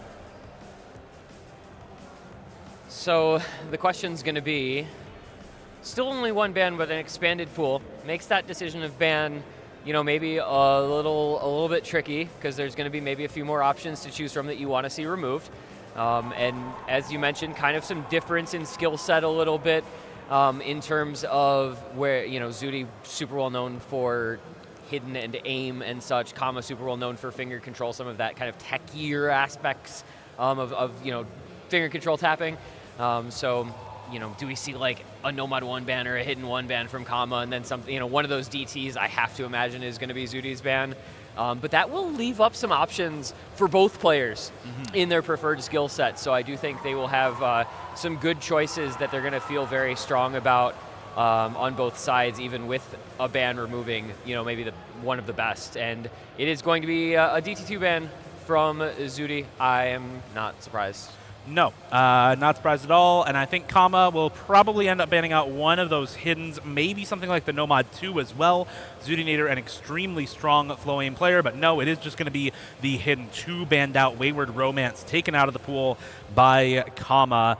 That is our low AR hidden reading map. Now, of course, there are 3 laser mod picks here, all of them challenging the way that you are able to read notes in a very different way. Freeze frame, traceable, synesthesia, approach different, all very, very different ways of parsing patterns there. So while not necessarily reading in the traditional sense, certainly present a reading difficulty element to all of those maps. So I'm wondering if Zudinator maybe wants to head into one of those laser mods to start us off, or whether she'll take us somewhere else potentially along the hidden pool. I believe, though, first pick is going to be Kama's, if I remember correctly, or potentially it may just be up to the player's choice. Let's see where they want to go. If it is Zudinator, I'm thinking something like the hidden 1, the hidden 3. If it is Kama, I'm thinking something like the DT3. Yeah, in agreement with you there. I think, the really obvious picks for me for Zudi are like hidden 1, hidden 3, Nomad 1. For Kama, he looked really good on the Nomad 3 in his previous match, so Nomad 3 makes sense for him. And then, the DT3 still available, probably a good option as well. Some finger control elements to that one. But it looks like we are going to see Nomad 3 step by step. So this is a Chinaland custom, if I'm right, that was then repurposed as an OWC choice last year as well. So it's one that a lot of folks will probably have a chance to have been familiar with if they were watching those tournaments. And like I said, Kama looked super, super good on the Nomad 3 in the previous round on the previous pool. So looking to do maybe the same again. This one feels a little techier though, right? A little more slider element to this than a raw alt map. And that swing rhythm, as you immediately catch on to, gonna throw a little bit of a different sort of, conceptualization of alt at the players. Yeah, absolutely. This is a much more kind of multi-skill set alt map than what we had in the previous round or in qualifiers. As you said, with a lot of the slider difficulty, slider tracing, and the finger control from the swing rhythms in this can be really, really tough for a lot of players. I do think it's a solid pick for Kama, somebody whose finger control in general is touted as extremely strong, but did find a miss there in the first about 100 combo. So 100 combo advantage to Zudinator, accuracy lead to Zudi as well to start things off in the first quarter here. Yeah, Zudi looking strong, up on the accuracy, up on the combo. We'll see how long she can maintain that. This is a decently long one, a bit over 3 minutes, so we'll keep the consistency test intact. But so far, so good for Zudi, up by 100 combo, up by a percentage in AC as well. There's another break to come through for Kama. Zudi makes it through that little wiggly pattern as well, so maintains that FC, and she's well on her way here, a third of the way through, up by about 50,000 score already. Working her way is Zudinator towards an early possible break point here. Yeah, honestly looking really solid for Zudinator. Has not found a drop yet halfway in. Kama finding that other drop as well, about 200 combo ago, and now Zudi up 400 combo plus going into the second half of this map. Accuracy basically the same for both of these players as well, and the score lead up to nearly 80,000 for Zudinator and climbing. I mean, this is looking very, very solid for her. Another break from Kama as well to come out during this section, 2/3 of the way into the map. And this is, at this point, Aaron, looking like a bit of a mispick for Kama. Zudi's going to be taking a relatively simple breakpoint, it feels like, on this, with the full combo still intact almost 3/4 of the way in.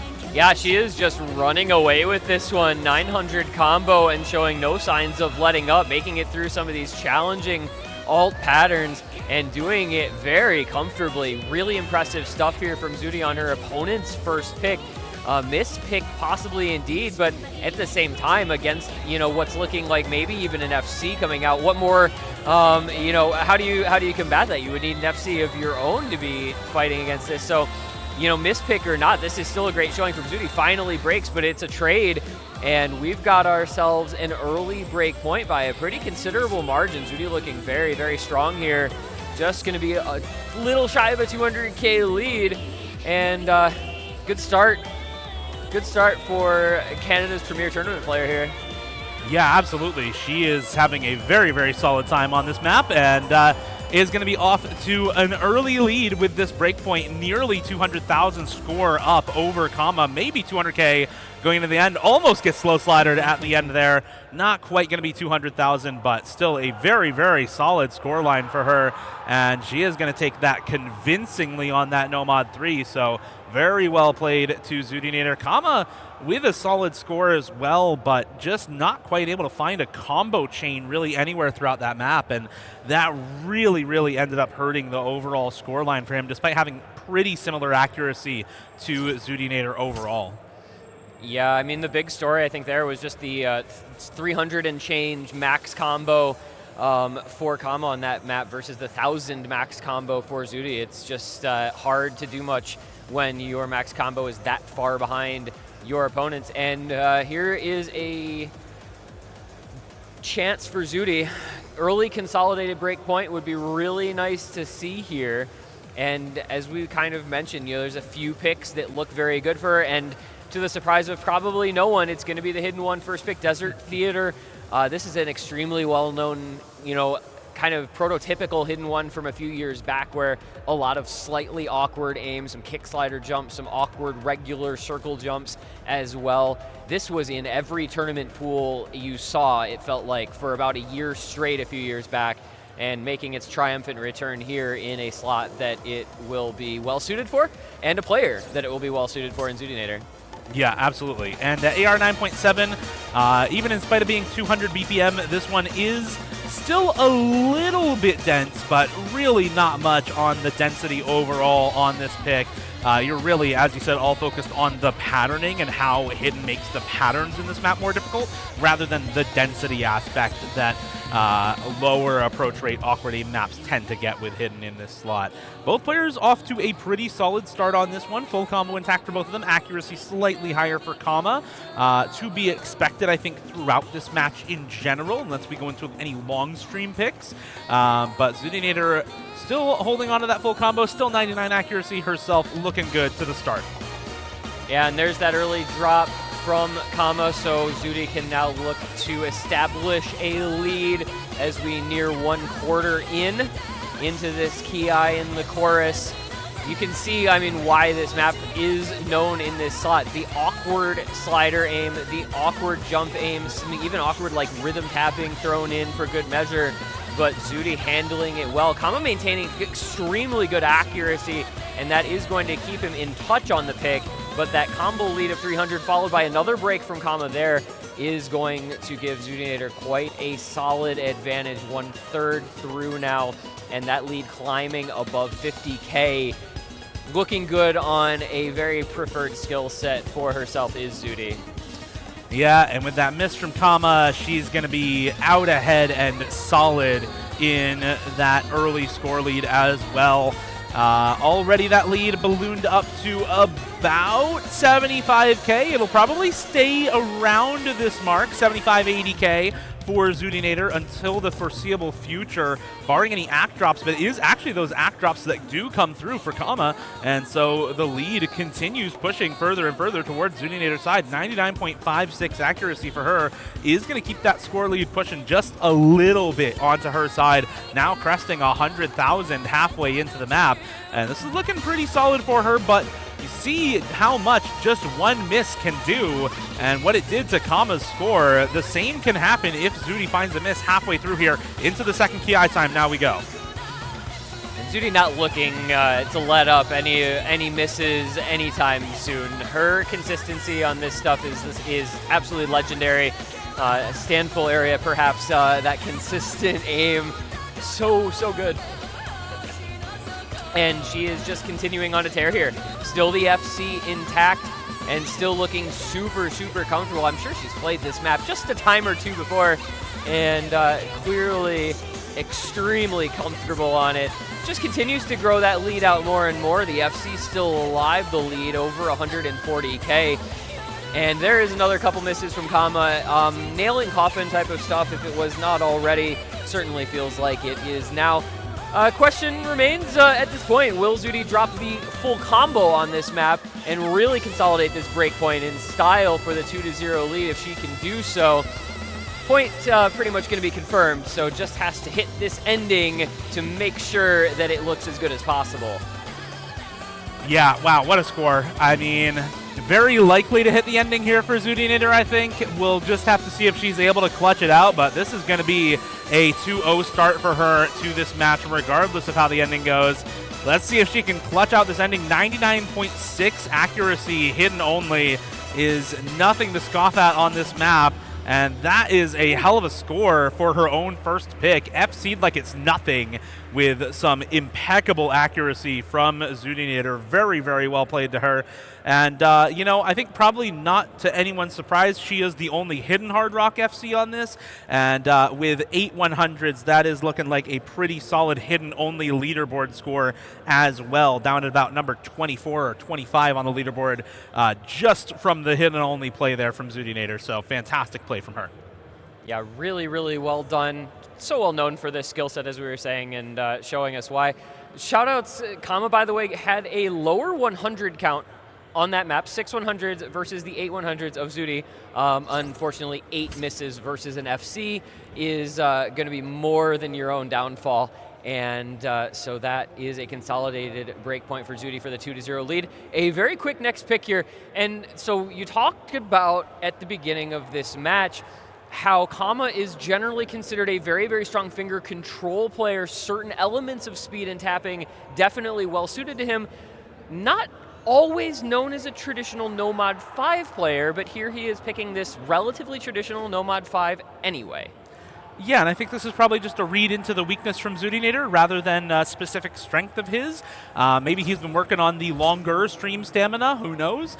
This only has streams that are so long as well. It is 227 BPM, so they can get a little bit long here.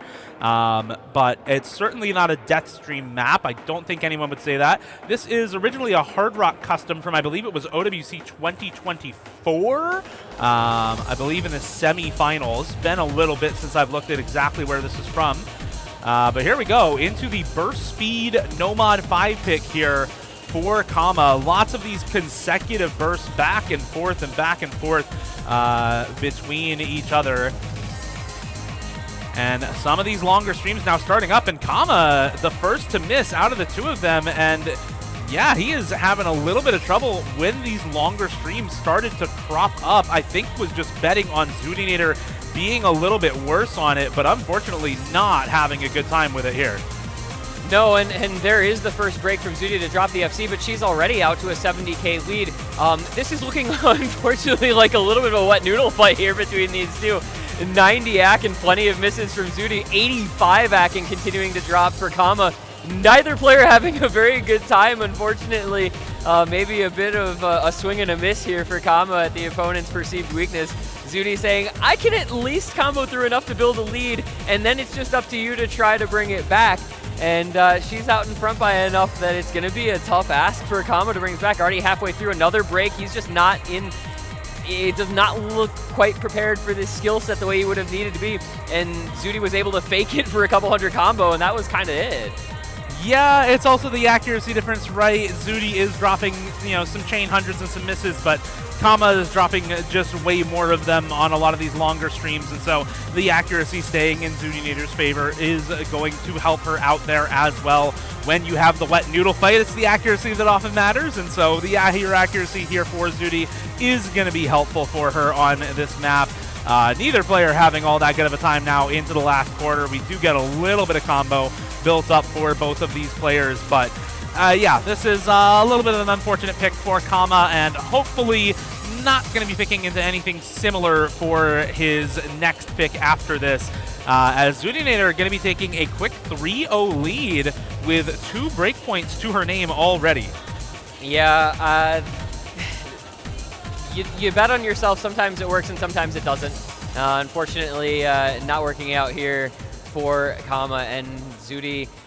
One thing that I think you have to give her immense credit for, I mean, 450K on that, like, despite how maybe not great it looked visually, a lot of hundreds, a lot of 50s, bunch of misses, 450K, like, against the player who's not having a great run on it will win you the map.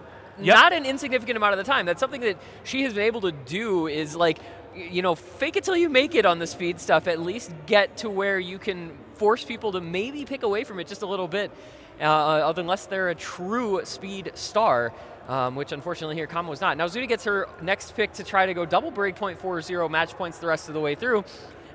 She's trying to speed run this match so far, and she has the hidden 3 available. She wants to stay in that hidden pool from her first pick. She's got the Nomad 1 if she wants to stay in that Nomad focus. Hard Rock 1 if she just wants to go, hey, raw aim.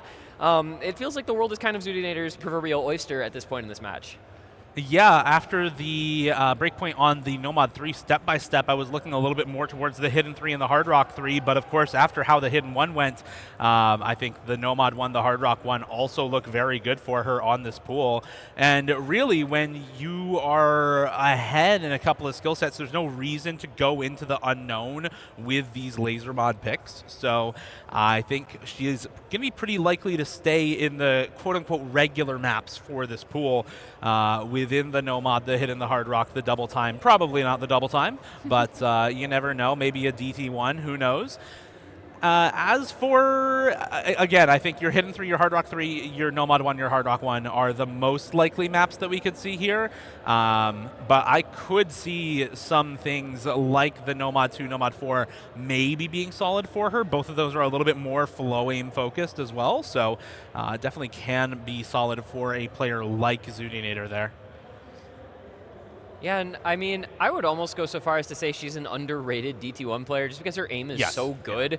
Like, she's pretty solid on the vast majority of DT1s that you'll see unless they're kind of outside the normal scope of that slot. So, like I said, you know, it just feels like there's a lot of options available to her here. And considering the state of this match, taking quite a bit of time on this pick, and it is going to be the Nomad 1. So we are going to run Jetpack Race, which, of course, OWC 2025, that was quarterfinal? I believe it was, either quarterfinals or round of 16 from OWC 2025 just this year. And it was a pretty popular pick there as well. I kind of anticipate it being a somewhat popular pick within this pool also, just because of the song. The map itself plays very well, and I think a lot of people really enjoy a mirror map like this. A little bit of awkward aim in this map, a little bit of those wide angles, but a lot of your really kind of standard, acute, comfortable jump angles in this as well. It's a mirror map. You're going to get a little bit of a mix of both of those because his style really is just about your representation and patterns to the aim more than it is about a particular style of jump aim within the map. So you mean to say he's not Skyflame? No. Okay. No, definitely not. Also not Yonzen. Or Mirage. Now that would be a scary proposition. And, you know, here's the thing, right? You get to this level of play, everyone has pretty good aim. Yeah. There are outstanding specialists in the skill set regardless, but everyone can aim pretty well once you reach the highest level of gameplay. And on a pick like this, it can come down to, you know, 1 or 2 circles or even an FC battle. The very, very end has that crazy diff spike that we'll see some full screen jumps. But for now, you can see that both players, a lot of comfort on this in the first third, 100 apiece. And as you can see, the score just dead even. It's going to be the placement of those hundreds all that's mattering for the score, and it's, for all intents and purposes, dead even. Best aim, one of the best aim players in the tournament scene, facing off against somebody who is clearly comfortable enough on the aim here in Kama. This is just deadlocked. It's just, they're just both looking so good, so comfortable. They are looking fantastic on this right now, and yeah, it is pattern after pattern for this aim. You see the reversing squares, you see these big wide, full screen linear jumps during the Ki time. We saw the expanding octagon jumps out of that first Ki time as well. It's just non-stop pattern aim, one after the other in this map, and neither of these players is having any trouble with any of those pattern aim sections as well. Both of them holding on to very, very solid accuracy, but Zudinator on, I believe that is 100 right now.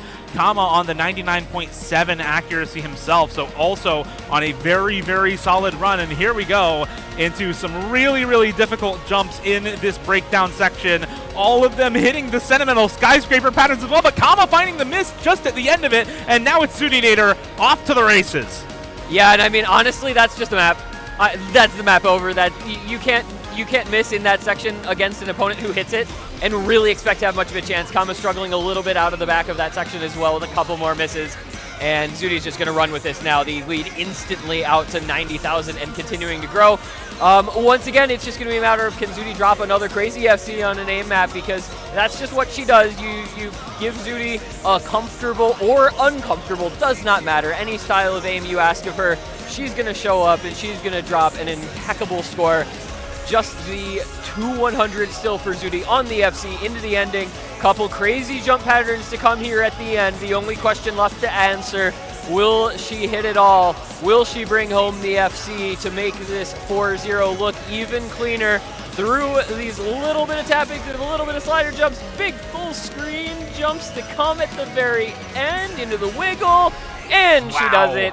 Zudinator 2-100 full combo. She does it with style. She makes it look classy. She's got the 4-0 lead to her name.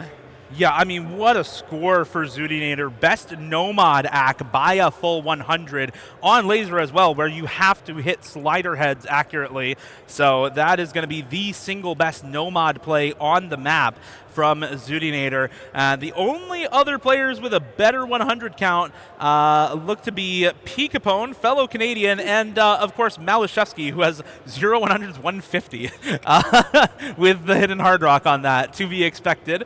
Zudinator putting up just a fantastic score there, though. So it's, I mean, what can you do if you're Kama, right? You find a couple of misses during the hardest section of the map, and suddenly your score is 780k. Your opponent FCs with 2 100s. There's just nothing you can really do there. You have to win your own picks instead, and unfortunately, that's not going so well for him either at this point in the match. Down 4-0, 4 match points in a row now, 4 tournament points in a row now for Zudinator. As Kama, this is a loser's bracket match. You lose one more map, you are eliminated from the Roundtable Open.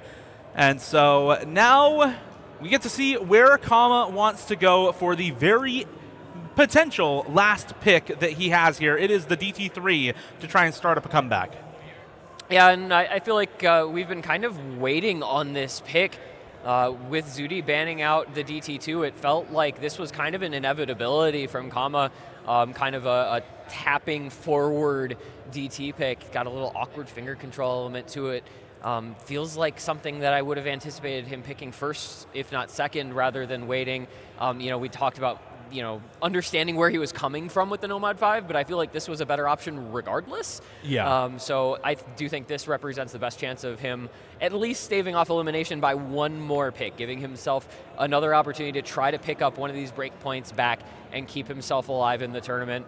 But Zudi's just playing very, very well, so I would not count her out of any pick no matter what the skill set is in this particular matchup at the level she's performing.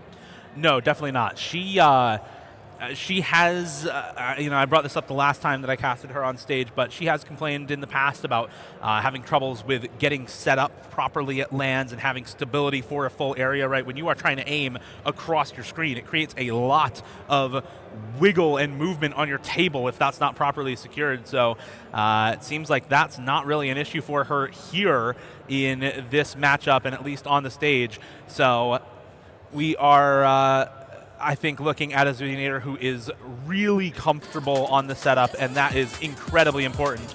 And now we can go ahead and get into this double time 3. Both players ready to go, and into the DT3 we go. Kama looking to start up a comeback here. AR 10.3, 261 BPM on this bursty D&B map here, mapped by Mir. And this is, as I was, I think, saying, like, what feels like a pretty solid map for Kama. This is something that he is very likely to be able to perform quite well on. And so hoping for his sake, you know, at the very least, get this one under your belt and see what kind of momentum you can maybe build out of it. But, you know, Zudi, for her part, is not looking to let that happen. However, give me the first couple breaks coming out from her as the struggles do begin a little bit for Zudi. This is the first time we've seen Kama with a real lead in this match. 500 combo in, looking the more comfortable of the two on this pick for sure, with the burst requirement of it, the BPM requirement, definitely looking to be in his favor here. Yeah, I mean, he looks really, really comfortable on this. I think the one pattern he looked a little iffy on was that first long stream pattern where he dropped a couple of 50s. But other than that, is looking fantastic on this. 98.5% full combo versus the 93.5 A rank for Zudinator. On Score V2, this would be an insurmountable lead. It only appears as 170K because we are on laser scoring. But even then, on laser, 200K nearly, even with the DC multiplier, is an absolutely massive score lead for Kama right now, and I would not be surprised if this is already map over. Even with that miss for Kama, I don't know that it's going to matter. The accuracy is still there for him, and Zudi just does not have that in her playbook.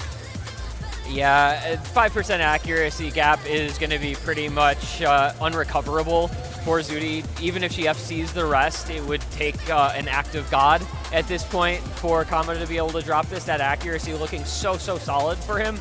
And so, you know, like, you got to start a comeback somewhere. A journey of 1,000 miles begins with a single step and all that. So perhaps, you know, you work your way into the match with a DT3 pick here. Problem is, you still got to take a couple break points, so it's going to be a tough ask, but you got to start it somewhere, and that's a good way to do it with a comfy win. 180K, really solid performance. The accuracy difference there, a big one, 98.7 versus 94.3. That is Kama showing what we're used to seeing from him. That's the kind of Kama we have come to know in his appearances in tournaments as big as OWC, where, you know, the joke of lowest Kama act coming on things where he gets maybe 300 or 400s on a DT pick, you just anticipate him performing really well in these maps, and there is an example of that.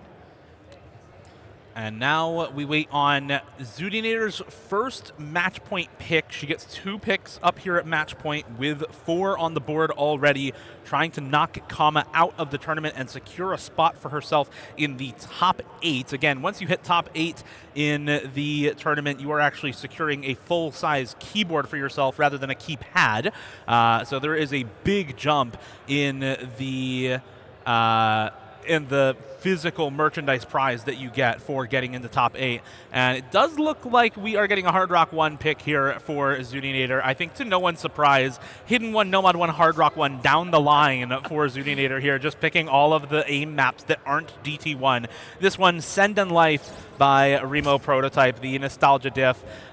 This is, as the diff name implies, kind of a classic. It's a really well-known, about 224 BPM aim map with very, very comfortable angles, as opposed to Jetpack Race that was all pattern aim. This one is much more focused on simple angles, simple jumps, and high spacing instead of the awkward patterns that we saw in that Nomad one. With Hard Rock, this becomes quite the high star rating pick as well, up at about 7.5 stars. Yeah, and Zudi has looked so comfortable. I mean, she's FC'd both of the aim picks that she has opted into thus far, with the Hidden 1 and the Nomad 1 FCs. So looking for, you know, just to check off another box, as it were. One more step is all she needs to climb to finish this match out with a solid 5-1 final score. But Kama's aim looked pretty good for at least a decent chunk of both of the previous aim picks. So, you know, if there's ever a world where Zudi finds any sort of unfortunate, inopportune break, Kama might be poised to jump on it. Unfortunately, I don't know that I would bet against Zudi on aim really anytime ever, because it's Zudinator and, you know, that's what she does. But it's an early break, so what do I know? Well, I mean, I would have said the same thing if I were doing that bit instead of you, so I feel like feel like warranted skepticism there. Unfortunate early miss for Zudinator, but Kama going to be trading it out just afterwards as well, so slight advantage back over the way of Zudinator with that miss from Kama. And now, I mean, this is starting to look a little bit more competitive between these two on an aim pick for the first time. It is flickering back and forth as another miss comes through for Zudinator right at the start of this first Ki time. Kama now with that combo lead, the ability to bring the score lead over to his side, but it can be so tough to do that on some of these higher star rating simple maps sometimes. Once you start really pushing into an above 7.5 stars is where a lot of players start to struggle, especially on hard rock aim consistency with that reduced circle size. Let's see, as we head into this next verse, it's about 100 combo advantage for Kama, 1 or 200s in the lead on accuracy is now Zudinator, in fact. So it's gonna stay a close one here. We're 15K to the good for Kama, but that can swing in a heartbeat as the aim consistency is going to keep being challenged. We build into the next Ki. Some jumps to come here. Will we see the FCs remaining, or the combos remaining on both? And we do. In the next Ki we go. That combo lead still there for Kama. Zudi recovering well. Hot on his heels. 23K though, in Kama's favor, 2/3 of the way through. And now just both players holding their combo, holding their nerve into this breakdown section. Some more higher star rating simple patterns coming up here. These squares, not so simple for them, but there's the miss from Kama actually just at the end of one of them, and now combo lead back the way of Zudinator, score lead swapping over to Zudinator as well. And that now they're going to see at the break is an incredibly close score line, less than 4,000 points in Zudinator's favor, but going into the last quarter here, she does have a sizable combo lead. She has the accuracy lead by about 0.5%, and she can make this map hers. Yeah, the big part of what she was able to do building the combo back up was also building the accuracy lead up. As mentioned, 0.5% in her favor was no small part of how she was able to bring it back, but there goes the combo, and it's a 200 combo lead for Kama, down by 20K. That score lead's not coming down nearly fast enough, and he falls, and the last gasp effort for Kama is looking to be all for naught, as Zudi looking to confirm her place in the next round. Just a few seconds left of the map, but the score lead at 30,000, and it looks like an end to Kama's road here at the round table as Zudinator takes the map, and with it the match 5-1, the final score. Well done. It's just aim straight down the board for Zudinator, and she goes 3-0 on the Nomad 1, Hidden 1, Hard Rock 1 to make the match hers. Yeah, very nicely done there from Zudinator. I mean, 3 straight in a row on the aim picks is, I think, par for the course for Zudinator. She does that very often against a lot of different people, and I think this big jump in star rating is really what allowed her to take advantage of that in this match. If we were on the previous pool from the quarterfinals in the round of 16, I don't think you really have, A, the aim map options to do that, and B, the potential skill cap difference or consistency difference on those higher star ratings, about 7.5 stars for all of these aim picks, for it to really matter compared to Kama's overall consistency, right, on those lower star rating picks.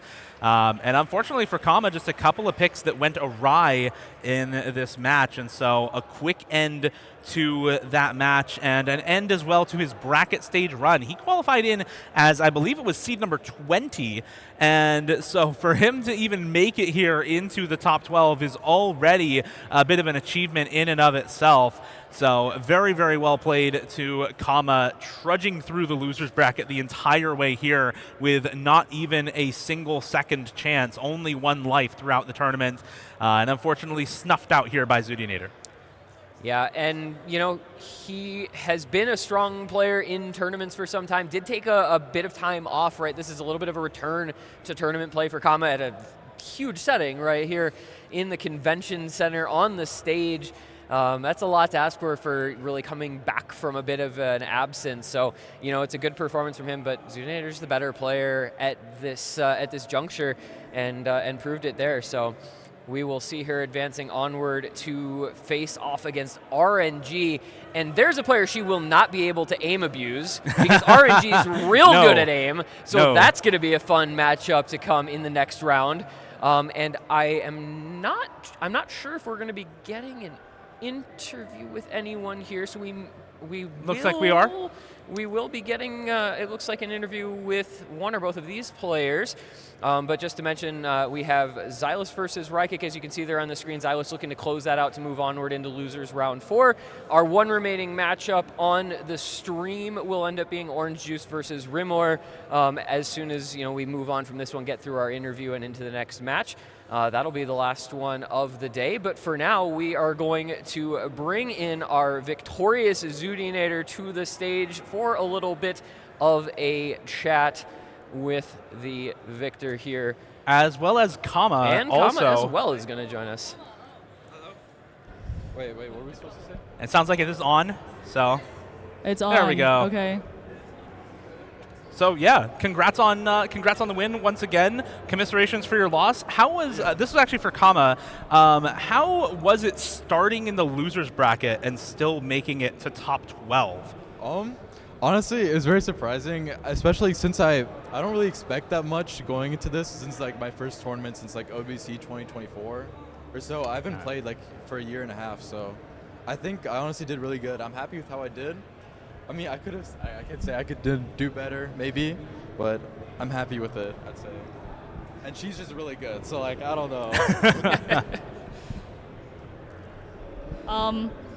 That was great. It's my first time meeting Kama, and you played well. You got me on the speed maps. I mean, I got you on one of the speed maps, actually. The last map was close, kind of. I just wanted to know why you didn't instantly pick speed, because I'm not. 1.5? Yeah, I thought you would pick it instantly. Oh, you didn't know the maps? No, no. Okay, well. I think you may have to hold the mic a little closer to actually get the answer. Wait, so should I also ask Zudi questions? You can, How does sure. it feel absolutely destroying me, by the way? How does it feel absolutely destroying you? Well, after the loss with Emrek, it felt good. I actually think this map pool, if I played against Emrek, I stood a way better chance because it was like perfectly in my comfort range. Thanks for pulling my like top plays, basically. Especially Send in Life. Ending it off with Send in Life is kind of class. Yeah, but yeah, it was a good time. That means I have to play more laser tomorrow. Go! But it's gonna be good. You got this. You got it. Also, I'll say, going on the stage was really, really cool. Yeah. Doing it for the first time is not like anything I've ever done. Okay, hello. Hi. Yes. Was this your first time like on a stage for any event in general? For just anything in general. So it was my first time being on a stage. It was a bit nerve-wracking, but I had a lot of fun still. Awesome. Yeah. It's about the friends we've made along the way. So, Zudi, RNG coming up next in the next round tomorrow. Thoughts on that matchup as a fellow AIM extraordinaire? I actually think I played him last year, and I smoked that pool. I'm just kidding. If it's the same apple, it is the same apple, I assume. Yes. Yeah. Then I'm feeling very confident. The only thing about the stage is my there's like a fan or draft or something. I don't know if you felt that too, but my left hand gets really cold, so the only thing I can rely on is my aim. So as long as I can aim like I did today, then I'm gonna have a great chance. Awesome. Well, just me? Okay, I'm just a cold lady. I'm a cold lady. Anything else that either of you want to talk about? State of the crowd. Glaze Zudi. She's goated. I don't know. That's about it. Can I actually invite my coach? Because I asked him to fly in last minute so that I could get coaching. I just wanted to say a couple words. Sure. You can invite your coach on here. Yeah, my coach. I had to ask him especially to come because after the loss with Emrek, I just didn't know what to do. Thank you for coaching me. It just are you proud of me? I am so proud of my student. You know, when you get up in the age and you start to deteriorate, you become a coach. And, you know, I'm proud of my student for being where she is now and doing well. She got define up in age, Ryan. Define up in age, because I think I don't want to talk about it. Yeah, I don't want to talk about it, guys. Come on. Keep it classy. You know, sometimes the younger you are, the older you are. All right. On that note. Okay, thanks for having me, guys. Thanks for having me. Congratulations to Zudi. Commiserations to Kama. Thank you for being here. And yeah, Thank you to you all for watching. We are going to take a very short break, and then we are going to get Orange Juice and I believe it is Orange Juice and Rimmer onto the stage for our last streamed match of the night. Running a little bit late with our streamed matches, but we should be able to get these ones closed out pretty soon here. One last best of 9 to close out the night. Thank you all very much for watching. Thank you, T1G, for casting alongside me once again, and we'll see you back here very shortly for Orange Juice versus Rimmer.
Hello, everyone. Welcome back to the round table here at Level Up Expo. We are ending day 2 here with our final match of the day, a battle for the last spot in top 8. I'm Dolan, joined by Fiery Rage to get you through it.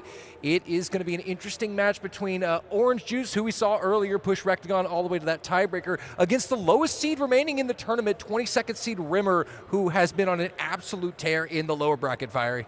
Yeah, it should be very interesting to see what both of these guys are good at. I think similar skill sets. Rimor is definitely a no-mod player. Orange Juice is a stream player for the most part. Should be very interesting to see what the pick and ban phase looks like here. I think both of these guys don't really want to play hidden that much, but I could also be wrong on that. So we'll see what happens. But yeah, it should be a fun matchup to determine the final top 8 that we have currently set up for tomorrow.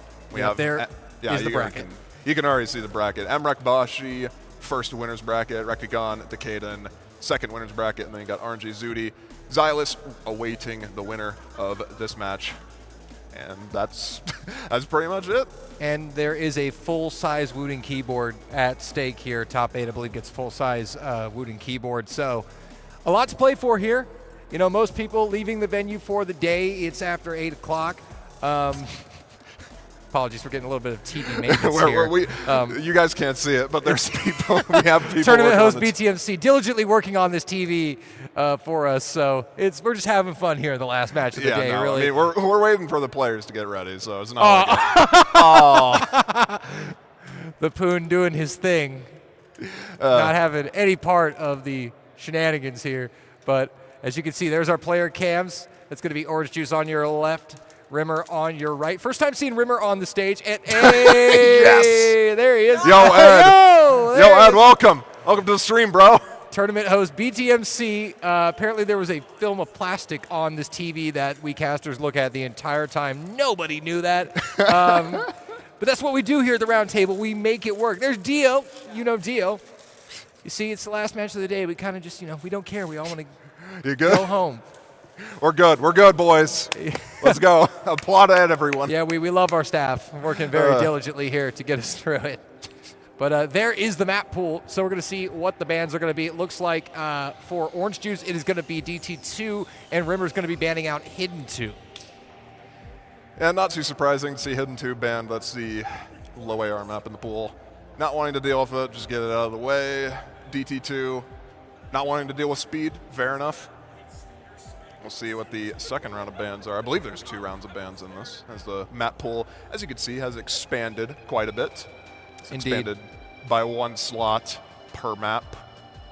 Also, for those just tuning in, this is going to be a best of 9 first to 5. Unlike most of the previous matches of the day here in top 12, it's a best of 9. So a little bit longer match here in the lower bracket. We'll see where they elect to go, if they have another round of bans or if we're going straight into picks here. I probably should have paid attention to the last match. That's my fault.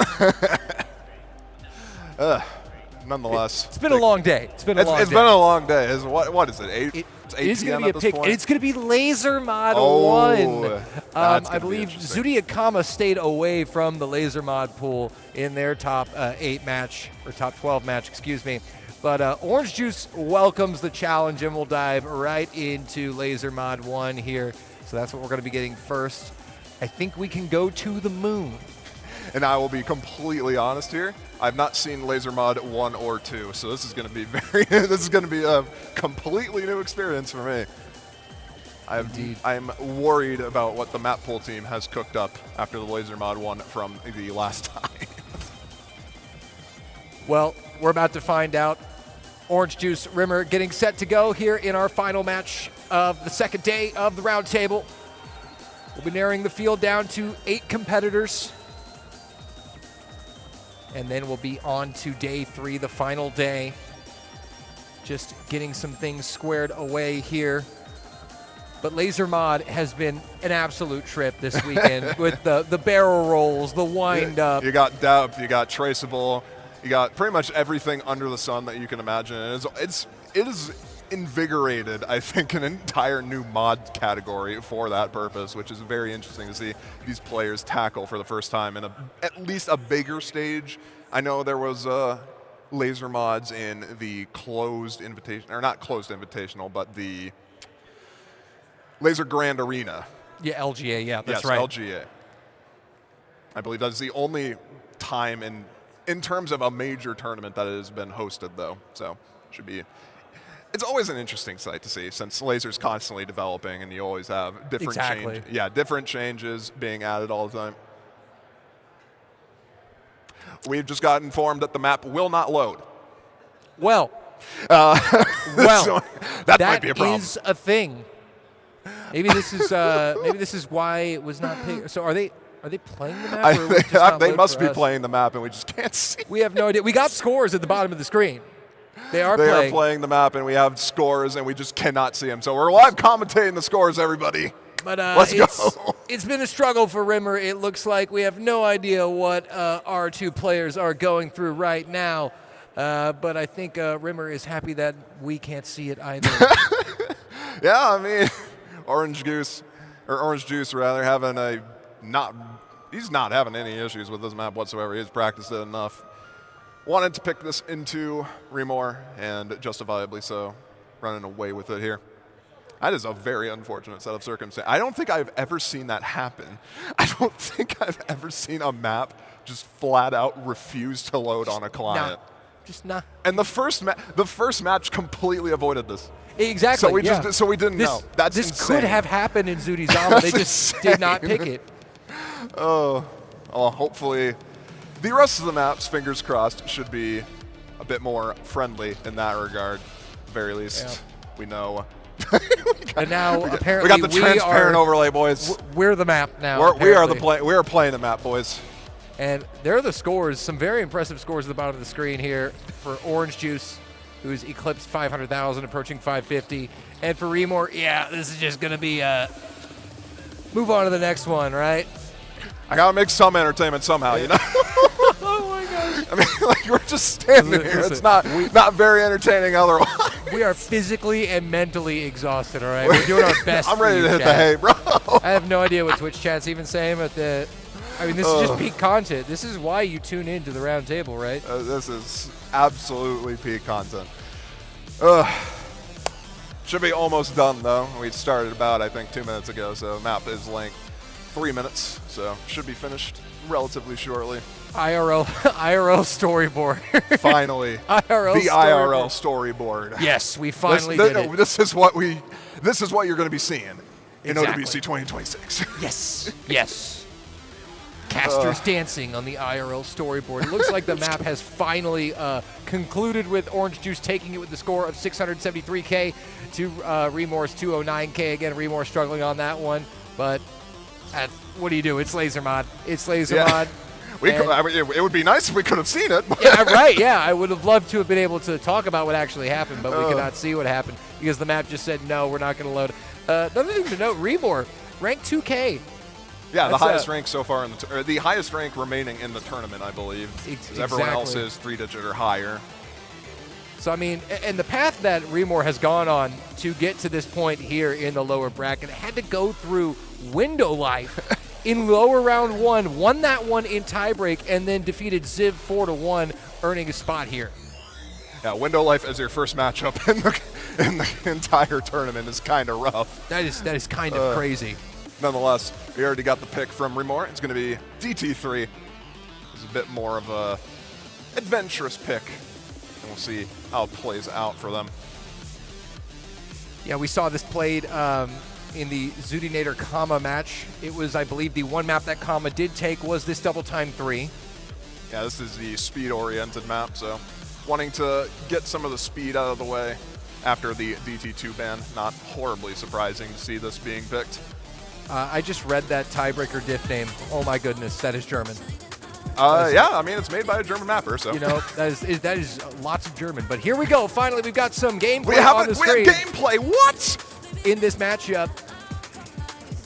Let's get on into it here. A clean start for both players, double S-ing all the way through, and that's going to be a tie score. We'll have to wait for somebody to slip up here. A fairly generic drum and bass map. Well, kind of generic. There's a lot of awkward angles, but it's kind of what you'd expect from the drum and bass genre, what a lot of people use to warm up their tapping and whatnot. A lot of bursts, short bursts here and there.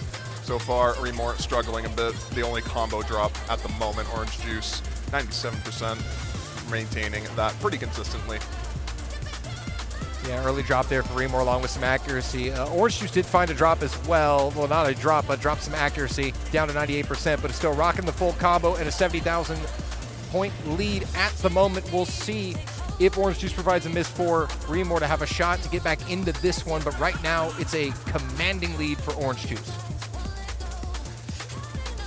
Yeah, Remore with another drop. Not going to be helping things at all. Orange Juice looking to get the FC here halfway through the map. They can see it at the break. Should at least alleviate some of the nerves, seeing a pretty heavy score lead at this break point. Yeah, and this map pool is quite a step up from the quarterfinals map pool. This FCs on this are going to be very rare. So any FC should be applauded. Indeed, yeah. Zoodynair, I think, put up maybe 2 full combos in the previous match.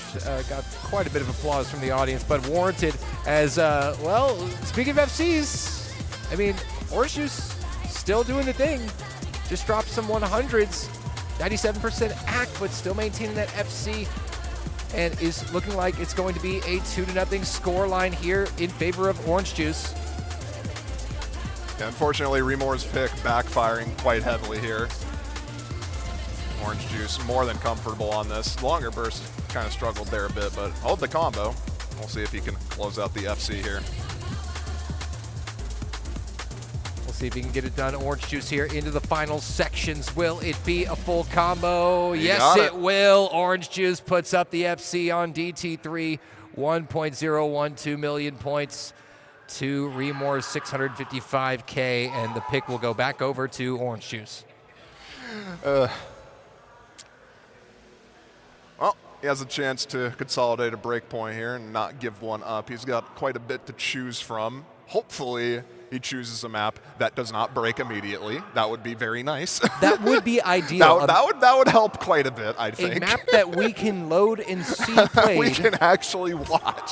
No more IRL storyboards, please. But let's go back over to the map Oh, pool. no, he's picked the other laser mod. Oh, no. Is this going to work? Will this one load? Let's find out.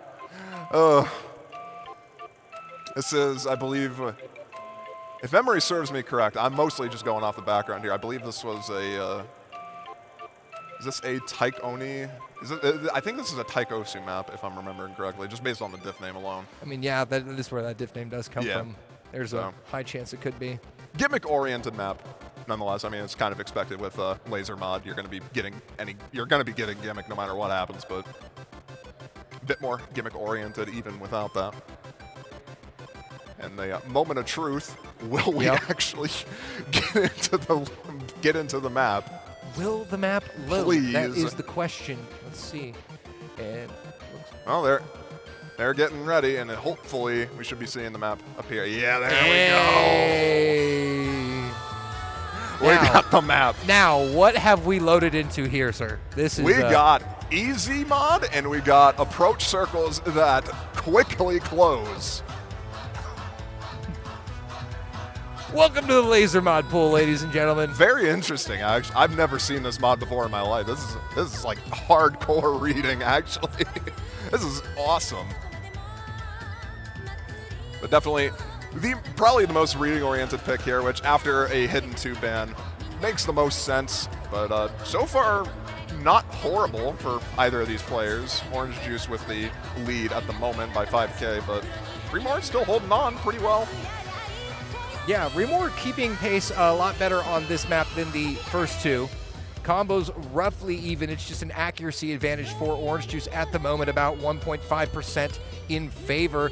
And it's only translating into a 3,600 point lead. That's actually closing, I believe, in terms, or well, not anymore, as Remore drops a lot more hundreds, unfortunately. Well, a miss out of Orange Juice, actually. Remore does manage to hold the combo, but drop down to 90% accuracy. So we'll have a chance if they can combo game their way through, but they will drop. And that's a brutal reading pattern right there, actually. Yeah. And unfortunately, that accuracy is going to hurt. Yeah, still halfway through the map, though, and with this score lead, anything can really happen if you get one unlucky chain miss, but Orange Juice been looking pretty confident thus far. A couple of misreads here and there, but nothing too crazy. This may very well be a combo versus act battle for the remainder of the map, but so far it's favoring the accuracy player. Now this is, I think almost all the score difference is coming off that accuracy, actually. Combos have been pretty similar throughout. Oh, that's a brutal pattern. Both players missing on that. Unfortunate for Remor there that the miss was traded. A potential chance there to come back. Unfortunately, not likely now. The margin is 20K. Another miss there for Orange Juice, but Remor's going to need a lot more help than that. Is going to need to see Orange Juice tank a lot of accuracy here in the closing sections of this map, and finds a miss himself. It's not looking like it's going to happen, Fiery. Orange Juice is misreading quite a lot of patterns at the very tail end of the map here, but unfortunately so is Remor, so can't really capitalize off on that. I mean, can't really blame him. Yeah, no, this is kind of a mess. This is hardcore reading. Like, even expert reading players would struggle on that if they're sight reading it. Yeah. Orange Juice consolidating the break point, now up 3-0 Remor. Not disaster quite yet, but back against the wall, needing to get into this match with a good pick here. Yeah, Remor actually had a higher max combo there than Orange Juice, but the accuracy difference was just enormous. Insane. Yeah, enormous. 5%. 40K in act difference alone is pretty rough to come back from. And ooh, okay, custom map. This is I think one of 2 custom maps that have been utilized this tournament. This is Brandy. Can you feel expert? The Roundtable 2026 version. This is the precision-oriented map in the pool. This is a CS7, so a bit higher than your standard CS 6.5 that you'd see from precision maps usually. This is tests that precision a lot more. A low BPM, a lot of just general precision aim. You'll see what I mean. It's a very short map. I mean, 130. It's a TV size essentially, and look at that precision. Both players struggling a little bit at the start here, and it's actually going to be Remor who gets the better jump off the accuracy. Will have a slight advantage. You know, this is a really hard map to be consistent on. I mean, any precision map really has that issue. As you get to higher circle sizes, it becomes a lot harder. But this takes precision aim to a completely new direction. It is very hard to be consistent on that. It is Remor who is out-acking here, 94% to 89. Orange Juice had the higher combo there for a while until they both traded misses, but Remor actually standing a pretty good shot here, but now finding a chain miss. Accuracy's leveling out. It's so close on the score. It's 10K in favor of Remor, but finding another drop. They're trading back and forth halfway through, Fiery. This is a back and forth map right now. Orange Juice in the lead. Could swap over at any point though. This is a hard map to build combo on. So it comes down a lot to accuracies and these micro combos that you have throughout the map, like Orange Juice has right now, 100 combo nearing the end of the map. If he can hold through some of this section, he'll have a pretty considerable lead here. And yeah, it looks like Orange Juice is going to take this one down, finding some massive combo late in the map. Over 200 now, and that is going to be the difference maker. Nobody was able to hold combo for most of the map until Orange Juice was able to rattle off some combo here to seal the deal, and it's going to be 4-0 in favor of Orange Juice. Remor staring down match point, needs 5 consecutive points in a row to remain in the Roundtable Open. Orange Juice knocking on the door of top 8 and a date with Xylus. That was a very good score from Orange Juice at the very end there. He FC'd the entire back half of that map, which is no small feat. Is very hard, as we were seeing from the early misses. Remor with better accuracy, unfortunately. Just no combo on that, which, fair enough. This is arguably, I'd say, the hardest map to combo in this pool. Absolutely. I mean, the precision pick, that is ultra precision there. That is ultra precision, which is not a skill set a lot of players specialize in. So you don't really see that too often. Orange Juice now. Final pick. What will he decide to go for here? Yeah, potential final pick here. Potential final pick. Right. Yeah. My bad. It's going to be No Mod 1. No Mod 1 alert, yes. All right. Jetpack Race. We saw this in the last match. It's a great song, and it's a very kind of stereotypical No Mod 1 slot pool. AIM map. It's AIM. It's got a 1 after it. It is AIM with like 1 stream, but the stream is pretty accessible, so you don't really have to worry about it. It's this map is a bit of a diff spike, mostly at the latter half of the map. The first half is pretty benign in comparison, but still difficult enough to find a couple misses here and there. So a bit of a consistency test alongside just raw aim at the latter half. We'll see how both these players fare on it. All things you come to expect from a No Mod 1 raw aim consistency test. And for Remor, it's the last chance, last call. Does he have anything for Orange Juice to stave off elimination, or will Orange Juice be completing the sweep and advance to top 8? We're going to find out here shortly. It's a clean launch for both players, but a better one for Remor. Finally finds a drop. Actually, that is a full drop as opposed to an act drop on the side of Orange Juice, so it will be advantage Orange Juice out of the intro. Yeah, just a bit of rough going for Remor getting adjusted to a bit. It's hard to adjust from precision immediately towards near full screen jumps. Oh yeah, brutal. Players have settled in now at this point though, so Orange Juice. Accuracy advantage as well as a slight combo advantage as we get into the first chorus shortly. Yeah, there's still time here for Remor, but the miss is going to have to come from Orange Juice sooner rather than later. Already a third of the way through this map, and it is Orange Juice in the driver's seat right now with 99.5% accuracy, and there is another drop for Remor, and that may very well be the nail in the coffin if we don't see something here soon out of Orange Juice, Fiery. Yeah, just a lot of just unparalleled consistency right now on this No Mod 1 from Orange Juice, not having any issues whatsoever. Hitting that stream section, no problem. And Remor just unfortunately cannot really build a combo to counteract that.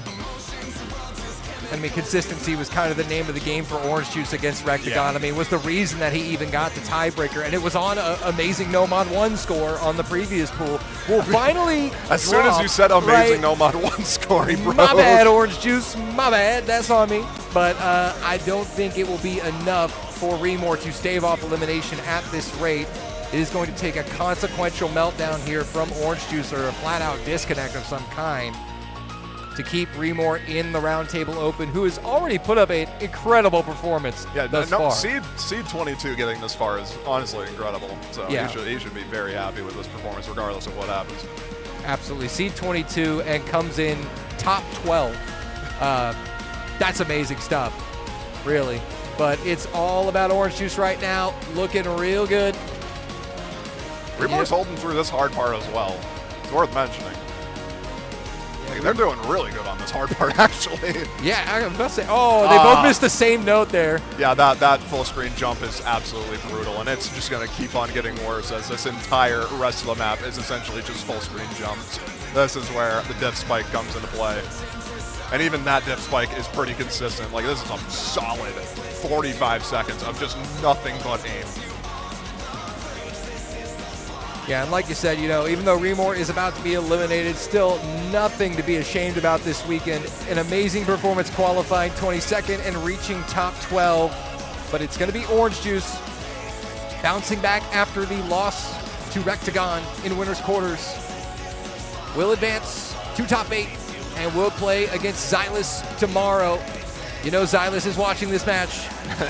Getting some data, well, maybe not at this moment, but we'll probably review it. Probably at some point. And that's going to be it. 743,000 points for Orange Juice, taking the sweep 5-0 over Remor. And that is going to conclude the action of the Roundtable Open Day 2. Fiery, it was a clean, clinical run. Well, you got to cast some excellent matches. You got 2 tiebreakers in your winner's bracket. I got spoiled today. You got spoiled. Everyone else got like the scraps after that. Yeah. But very entertaining day, and it should just get even better as we progress into the final rounds tomorrow. And we still have, this is not the final pool, by the way. This is the semis pool, and then we have another pool after that. Yeah. So they're going to they have their work cut out for them, the players. And we're going to have some interviews with our players, Orange Juice and Remor. They'll be coming back here shortly. So We'll get to ask them some questions, talk about their tournament experiences, their roundtable experiences before we cut the stream today. But that is going to be all of the action we have. Can pull up the bracket here. We'll go over our top 8 players remaining in the tournament, and then we'll get into some interviews here shortly, as I imagine they're going to be coming around the corner. Yeah, they'll be coming in in a second. They're getting ready to pack up already. Or we might do the interviews first. I don't know. Oh, they already left, so who knows? It's a secret to everybody. We're going to figure it out. We'll find out in the next couple of seconds, shall we? But, oh, there we go. Well, we got confirmation from the production team that they are coming, so should be a couple of seconds for them to hop on over here. And here they go. Here we go. Hello, Mr. Chillier pair. All right, I guess we'll go ahead and them in. Scoot on over, get these guys in frame. We've got Remor and Orange Juice here in the house after their match just now in top 12. Let's see, is the microphone on? Oh, yeah. Hello? All right, wonderful. Yeah, it is on. So, Remor, you came in as the 22nd seed this week into the roundtable and go all the way to top 12. I know you weren't able to get a point here in this match, but what do you make of your tournament experience this weekend? It was pretty fun. There were a bit of mishaps with laser. I mean, like... It's going to happen. Yeah, but it was really fun. I was really excited when, I beat Window Life and when I made it to top 12. Yeah. Hold the mic a bit closer to your Oh, mouth. yeah. There you go. It was really cool.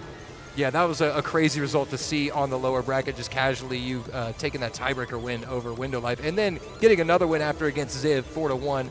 So, you definitely had some good matches and looks like you were able to play some solid Osu. Yeah. But, I mean, glad you made it this far. It's always good to see a 22nd seed go this far. I mean, that just really, again, a testament to the level of skill of everyone who qualified. But then we got Orange Juice. Your second match on the stage on the stream today. You bounced back after the tiebreaker loss to Rectagon. I know you weren't thrilled about that loss, but you're going to the top 8. You get to play Xylus tomorrow. So how's your weekend, man? Did you say I go against Xylus tomorrow? Yes. You'll be, oh, man. Yeah, it is Xylus is your top 8 opponent. That's great. That's awesome. You said I'm also in top 8? That's low-key. I'm so happy about that. I only wanted a new keyboard. Hey, well, there you go. You got it. Oh, now you got one. No, that's awesome. You just earned your keyboard. I was so surprised about this match because I thought Window Life and Caleb would win. No lie, no disrespect. but then you and Ziv beat them both, and then you beat the guy who beat Caleb. Like, that's crazy, genuinely.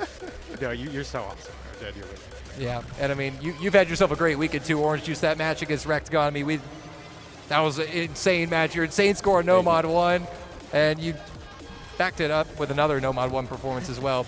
So, Remor and Orange Juice, ladies and gentlemen, top 12 and moving on to top 8. We'll see Orange Juice back again tomorrow. Remor, you had an incredible run at the round table, and we'll assume we'll see you around in the stands. All right, wonderful. Well, that's going to be all the action we have for the roundtable this weekend, or not this weekend, day 2. That'd be crazy. Well, yeah, no, we got more on Sunday. Don't worry about that. We're just getting to top 8, and then there's no more matches. But we'll be back tomorrow to crown a champion of the roundtable. We hope you guys will join us for that. Thank you, guys. Production, appreciate it. Also, worth mentioning for those tuning into the stream, voting for the mapping contest is live right now. We have 10 entries for you guys to vote on. Mappers have been working diligently over the past couple days, and by couple days I mean 2, to get you guys some original maps for Roundtable. So I've been flamed by like every mapper in the history of the universe because they're like, Ed, why are you asking us to judge a billion maps in less than 24 hours? Are you kidding me? What is going on? And I'm like, oh, I never really thought about that. It ain't easy. Please vote. Thank you. Vote. 6.3 million circles hit from yesterday and today. Absolutely incredible. And we're going to be seeing even more tomorrow, so stay tuned for that. We'll see you guys on Sunday, 12 p.m. sharp. See you then. What do you got, Ed? I'm sorry. I just got some stats from like the production team.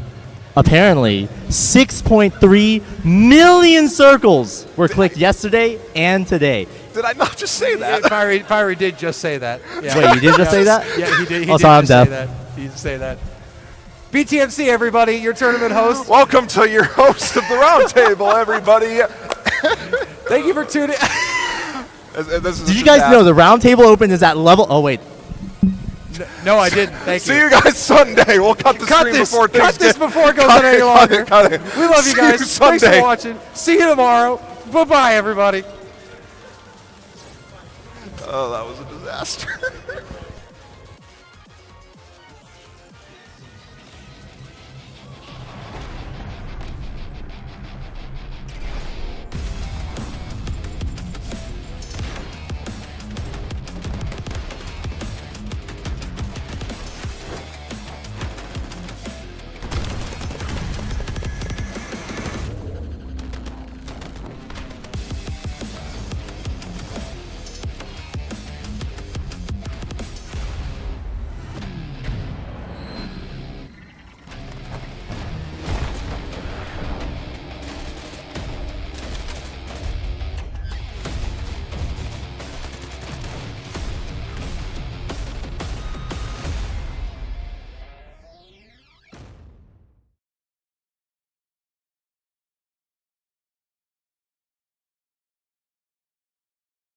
Know why we are here, Dante?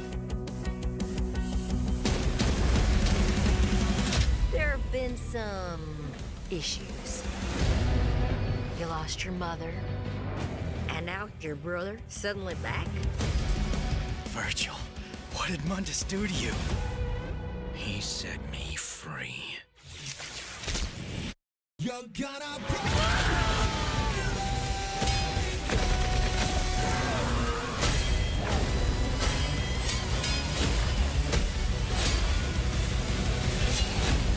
You and your brother both have roles to play in the coming Reformation. Mr. Magic Man, been meaning to tell ya.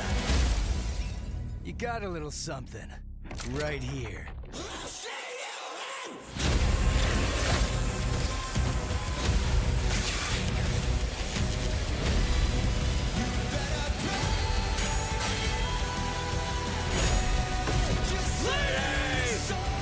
The sons of Sparta, at last.